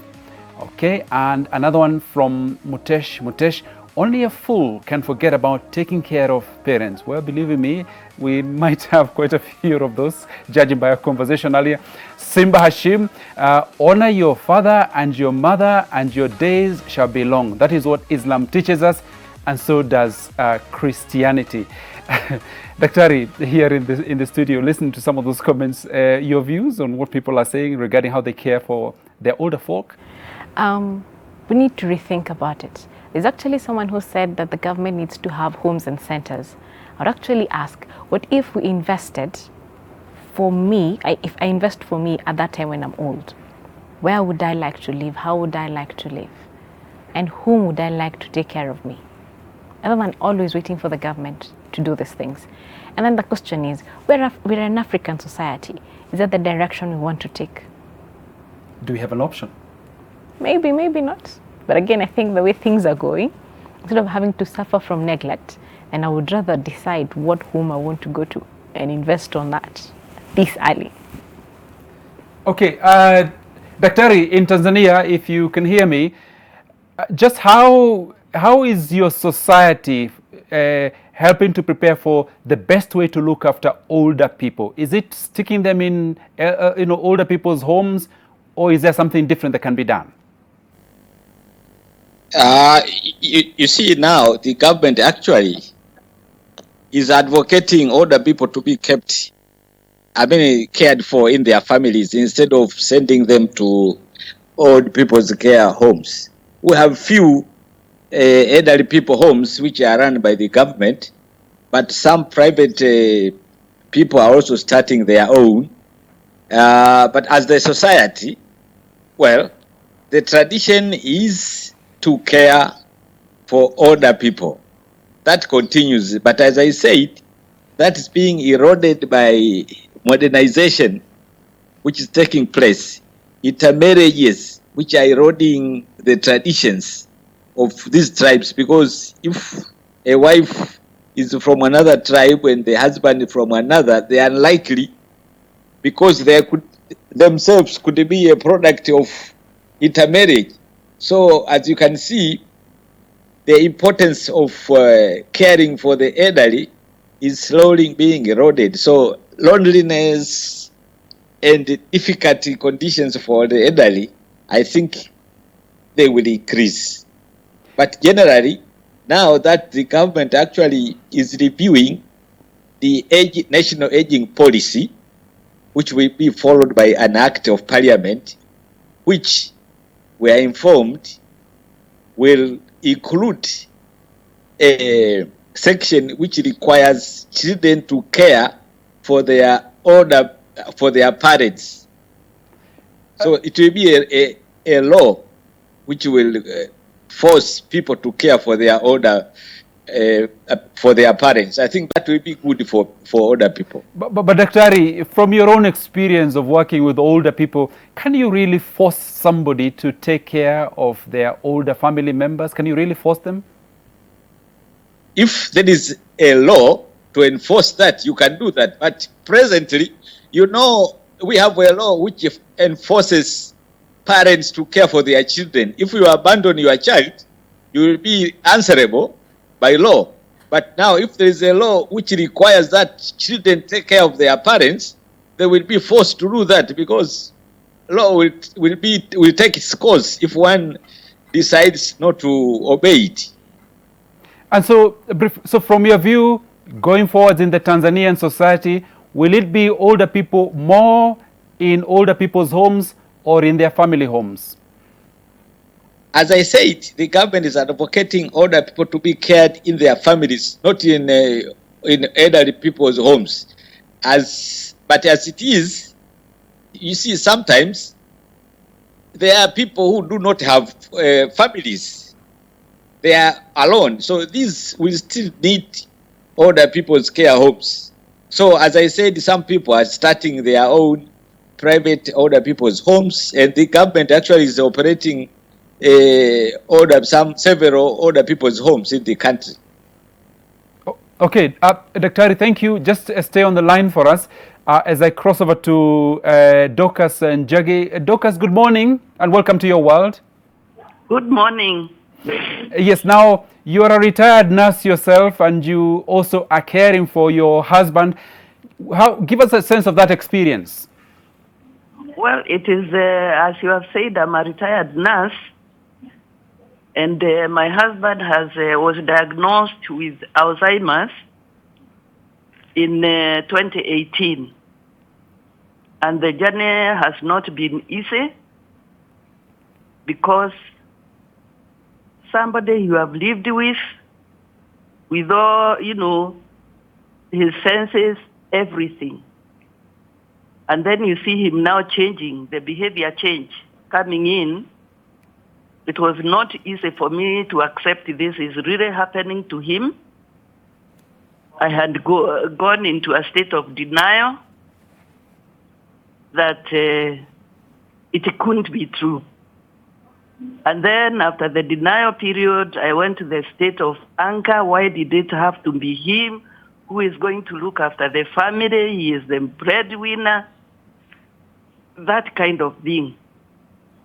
And after I accepted that it was a problem I have to live with, and we have to sort it out with the children, I accepted, and now we are with it. We are going smoothly. Okay, so Dorcas, for those who may not be familiar with this condition, can you give us a sense of what it means to care for someone in your husband's situation, living with Alzheimer's? It is not easy because of what you expect him to be knowing, he doesn't know. Like now we have got the COVID-19 problem. He does not understand what is COVID-19. If you, even a mask for him to wear, he doesn't see the need of it. So the things which you go through, and even the feeding, you have to be very careful to make sure he gets the right diet. And you give him, for example, you are giving him breakfast. He'll have the breakfast and then come back and say, where's my cup of tea? Today you are not giving me tea. And already he has had breakfast. So those are some of the setbacks, some of the things we are seeing, and you feel this is not really right. And we don't have the clinics in the rural areas. Like now we are in the rural area where we can go to see the specialists who put them on drugs to at least to stop the memory loss from accelerating. And now, Doc, as you mentioned there, the use of masks, how has COVID-19 changed your situation and your husband's as well? It has, because, for example, the visitors now, we are being told to stay at home. So we don't receive visitors. Mostly, like the way they used to come, his own intimates would come and they chat, at least those old things he remembers very well. But not anymore, because everybody is being told, please stay at home. And sometimes you find he's very agitated. He wants to drive to Nairobi. And you have to tell him, no, you can't drive to Nairobi because there is a lockdown in Nairobi, which he does not understand what you are talking about. Okay, my colleague Gladys has some question for you. It's okay. Good morning, Dorcas. Now, you've talked about your husband living with Alzheimer's and the challenges that come with it. Do you have anyone else in the house who helps you in catering for him? Yes, we have got a house help. She assists me, you know, we collect the whatever we are doing, she assists me. Mm-hmm. And do you have your children with you, or are they all grown and left? They are all grown and left, but we have a son who is with us. Mm-hmm. Very happy to have him because he does the running about for us, and he will go to the shops, get whatever we want, and come back.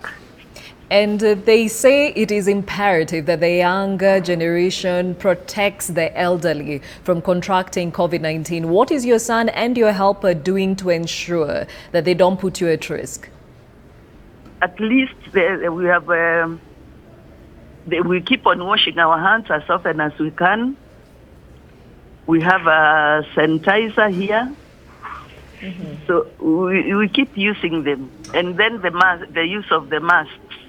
Mm-hmm. Although at home we don't use the masks unless if they are going out.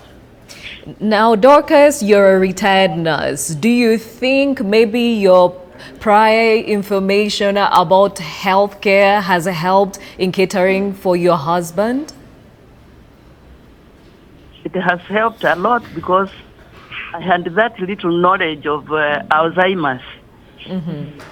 So I was able, although it took me some time to digest it and accept, yes, he has this problem, and we have to look after him. Mm-hmm. Yeah. Oh, okay. And now let's talk about you. Dorcas, you mentioned you live with diabetes, hypertension, and also asthma. How has everything coming together affected your own health? It has not been easy for us, although we used to have a medical cover, an insurance medical cover. And as you know, as you age, when you retire, that goes. So you are left on your own. And buying drugs, going for clinics, which you have to go, has not been an easy journey. After the medical cover went. So my plea is to the government, look after the senior citizens. They need medical insurance cover, not the 500 shillings which we pay every month, but a good medical insurance cover that can take care of all the problems which an elderly person has. Because some of us have got those diseases, they are medical conditions. Others have got fractures because of falls. We have nobody to assist us. And we need to be looked after. And even as you're talking about being taken care of, how about the cash transfer program? Has that come to alleviate at least the economics of the time? That one has helped a lot. But there is one problem now that the COVID-19 has come. When the seniors go for their money, you find there are so many together, and there is no distance keeping as we are being advised. Some of us are taken there with the borders to collect the 2,000 shillings, and it's like a marketplace. People are just too many together. So you will find that the spread of the disease, it can be very easy to spread the COVID-19. I hear you, Mama Dorcas. Thank you for talking to us, and I'll hand you over to Joseph. Thank you so much, Gladys. Now, singers from the charity Kissing It Better performed for care home residents in London during the lockdown. Care homes have been particularly affected by the pandemic in the UK, with nearly 6,400 people with the virus dying in care homes in England alone.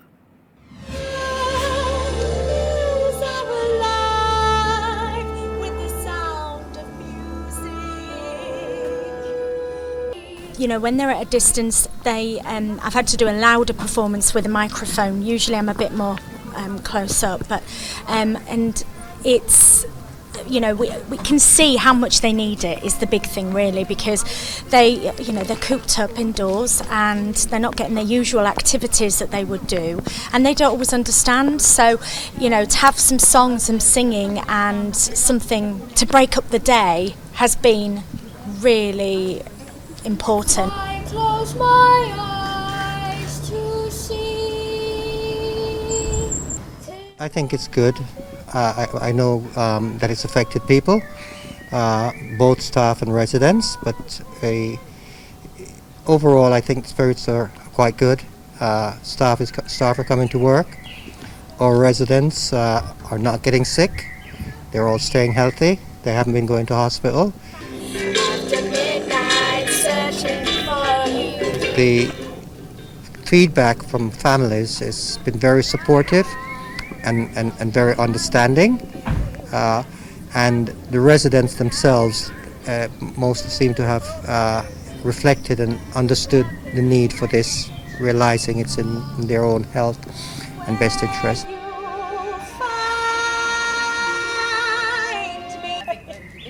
A lot of the people here today feel hopeless. They don't feel they're being useful. They're shut inside, they can't help, they feel they've got nothing to offer. And yet their memories of what they've lived through before, their wealth of experience, the richness of their lives, they should be sharing that. And we, in our online sessions now to young people, are saying, your job is to be that key that unlocks those memories, to not only make you feel that you're more knowledgeable, but to make those older people valuable and feel valuable that they shared those memories at a very critical time. These are just for the staff. Oh, lovely. No, thank you very, very much. Thank you. So artists there in the UK helping to occupy the time of the older people in old people's homes. Dr. Modoni, are there Kenyan artists, charities coming out to support the older people from your experience in this time? What I would say is I think we are in a good place because majority of our older persons are in the community. So they're at home. So what I would ask is, if you have a neighbor who's an older person, if you have a parent who's an older person, call them, sing for them, or have a chat that reminds you of where you have come from, of the journey you have taken, before we get to where they are in the UK, where we can actually go and do this at home. Okay. Daktari, in Tanzania, same question to you. Older people have other needs apart from, food and medication and that kind of care. They're also human beings who need to use their time in other ways. What's happening in Tanzania from your experience? Are we able to give them, to occupy their time usefully? Well, I would say yes, because as you understand, we do not have a lockdown here. Places like churches, markets, are places where older people can meet and socialize. So these continue to be made available. And actually, even in the villages, they can meet, because here the government has stopped or banned a gathering of more than 10 people. So in a village, you find that actually older people, you will not find them more than 10 gathering, but they continue to socialize. And of course, as it is, even some social services, like helping them with daily work, that continues to be made available to them. So apparently, we still have these social services made available to older people here. Because as I said, the government has not banned completely all gatherings, including churches, because people are allowed to attend churches, to attend prayers. They go to mosques, churches, and the like. Okay, Dorcas, I have a question for you as well. You're almost a full-time carer for your husband. You yourself are retired. where do you get care from, apart from, you know, someone, you mentioned there's a family member there, but what about your own care? Where do you get your help from? I usually go to hospital when I'm not well, and I also attend the medical outpatient clinics because of my problems.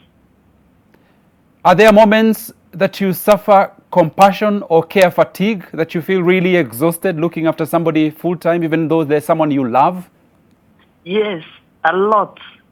Because, like, for example, if I can give an example of yesterday, he wanted to get out of this place, and to restrain him not to go, it really drains you.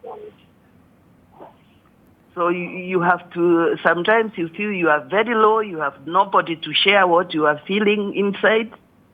But I thank God because of the Alzheimer's group awareness in Westlands. I talk to Elizabeth quite a lot and I feel relieved. So Dorcas, for those who may be listening and are potential caregivers, what would be your advice or tips to people who will end up looking after older people and some with existing medical conditions? I would just tell them to love them, understand them, and try as much as possible to do what is right when taking care of them. Okay. Dorcas, thank you very much indeed for joining us this morning, and good luck with everything else and stay safe. Thank you very much. I'm also thankful. Okay, over to Tanzania, Dr. Mungongo. Again, what are your tips for people who might find themselves in a caring position for older people? What would be your advice? Well, my advice is that they should, provide care with, compassion. These people need empathy because their understanding of this problem is not as it is with a younger generation. And since some of them even don't hear, they don't use radios, they don't watch TVs, most of them live in the rural areas. So more education, closer care with empathy should be practiced towards the older people. In Tanzania, we have older people councils in each ward, each council, each region, and at the national level. So these councils are the ones which are supposed to take care of older people's issues. Also even represent them in decision-making organs. So through this, we hope older people conditions will be taken care of. But the community in general should make sure that these older people are taken care of as appropriately as possible. Okay, Dr. Ari, thank you. Stay with us for a moment. Gladys has a question. Dr. Mungongo, even before we let you go, many have said COVID-19 in its own way has been a silver lining because it gives people, all and sundry, a time to reset their priorities. Do you think this is something that should be used in as far as looking into the investment of taking care of the elderly in Tanzania, coming from the government's point of view? I didn't get your question properly. Can you repeat, please? My question is, COVID-19 has been said to be a silver lining for many, where you sit back and prioritize. Do you think Tanzania can use this time to actually address the gaps in the system in as far as catering for the elderly is concerned? I think they should use this opportunity because it reveals some of the let us say, which were hidden issues. They come to surface now because of this disease. So it places the government in a better position to address some issues regarding older people in general. Okay, thank you for speaking to us, Dr. Mungongo, Dr. Edwin Mungongo, who is the Health and Care Program Manager at HelpAge International Tanzania in Dar es Salaam. Over to you, Joseph.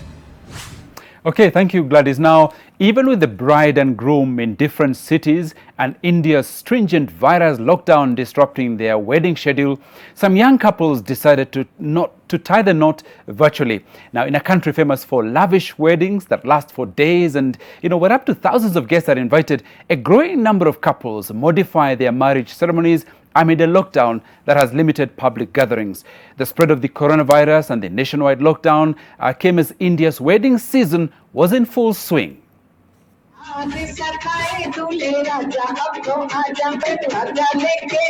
We like celebrities, everybody approaching us, and kind of we never imagined that our wedding would end up being so grand, even when it's done online. It was much more fun and much less stressful. So I think that's a very good feeling.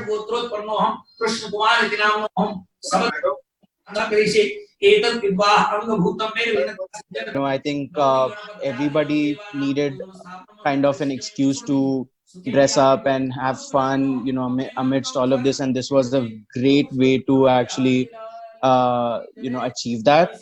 And I mean, even though we did not expect it, this turned out to be really fun. I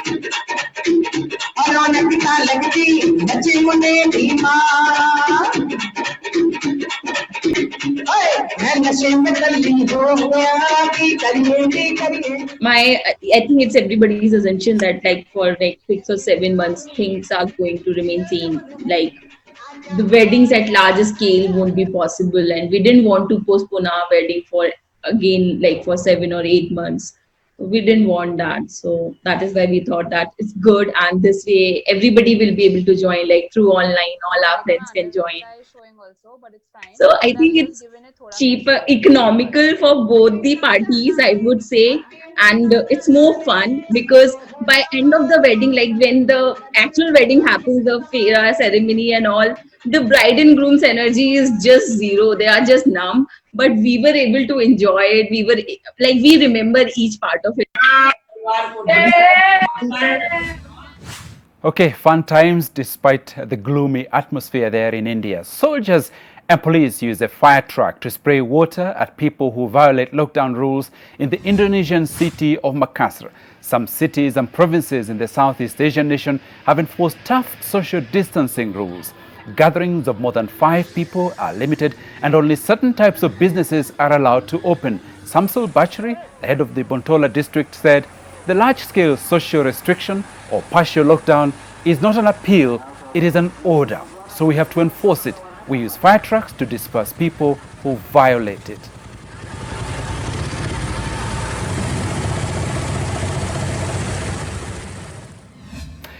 Now, Madagascar police forced citizens caught outside without a face mask to sweep pavements, and President André Juin has said it is compulsory to wear face coverings outdoors in the capital Antananarivo, as well as in the cities of Firenze and Tomashina, to curb the spread of coronavirus. Now, the new rule, which came into force on Monday, was announced on April the 20th alongside the gradual lifting of lockdown measures in the 3 main cities.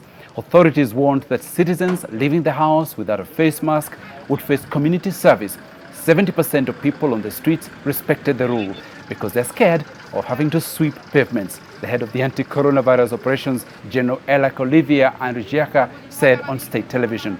According to police, around 500 people in Antananarivo and Firenze were penalized on Monday, with 25 people sentenced on the spot and forced to sweep the capital's dusty streets. Images of the embarrassed-looking offenders were widely circulated on social media.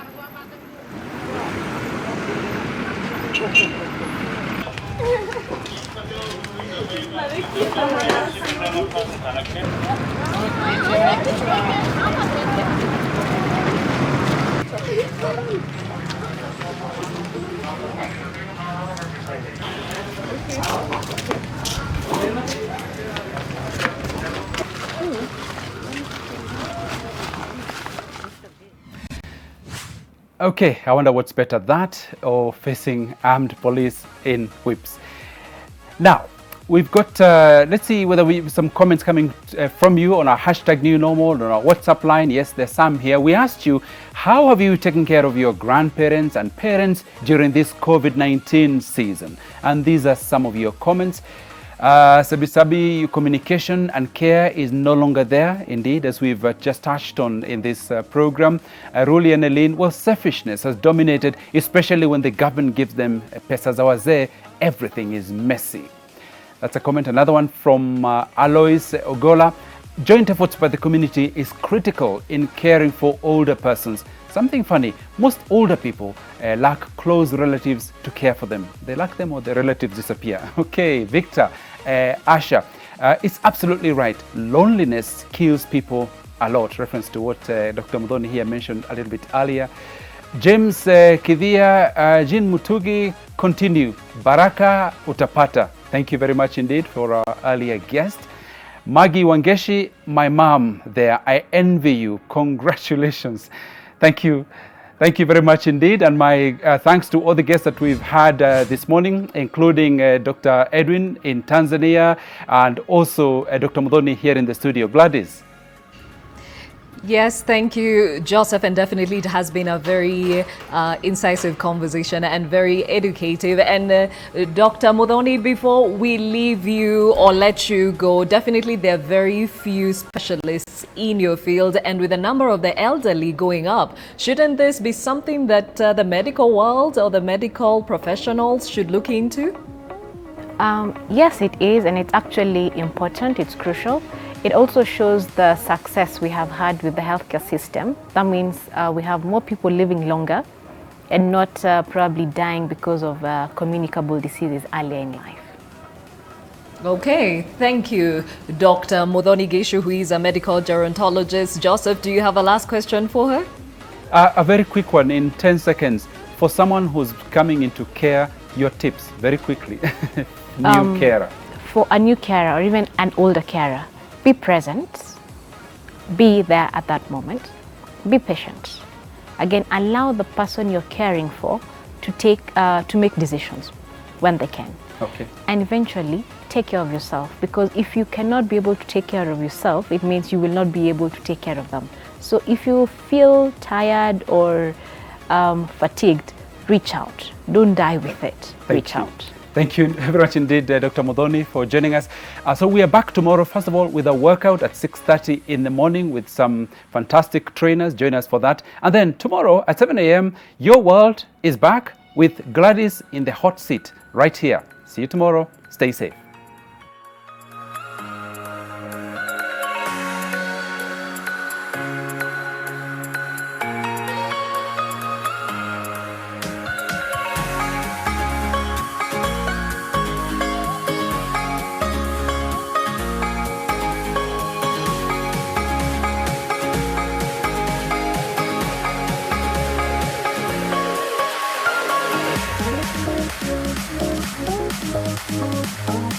Thank you.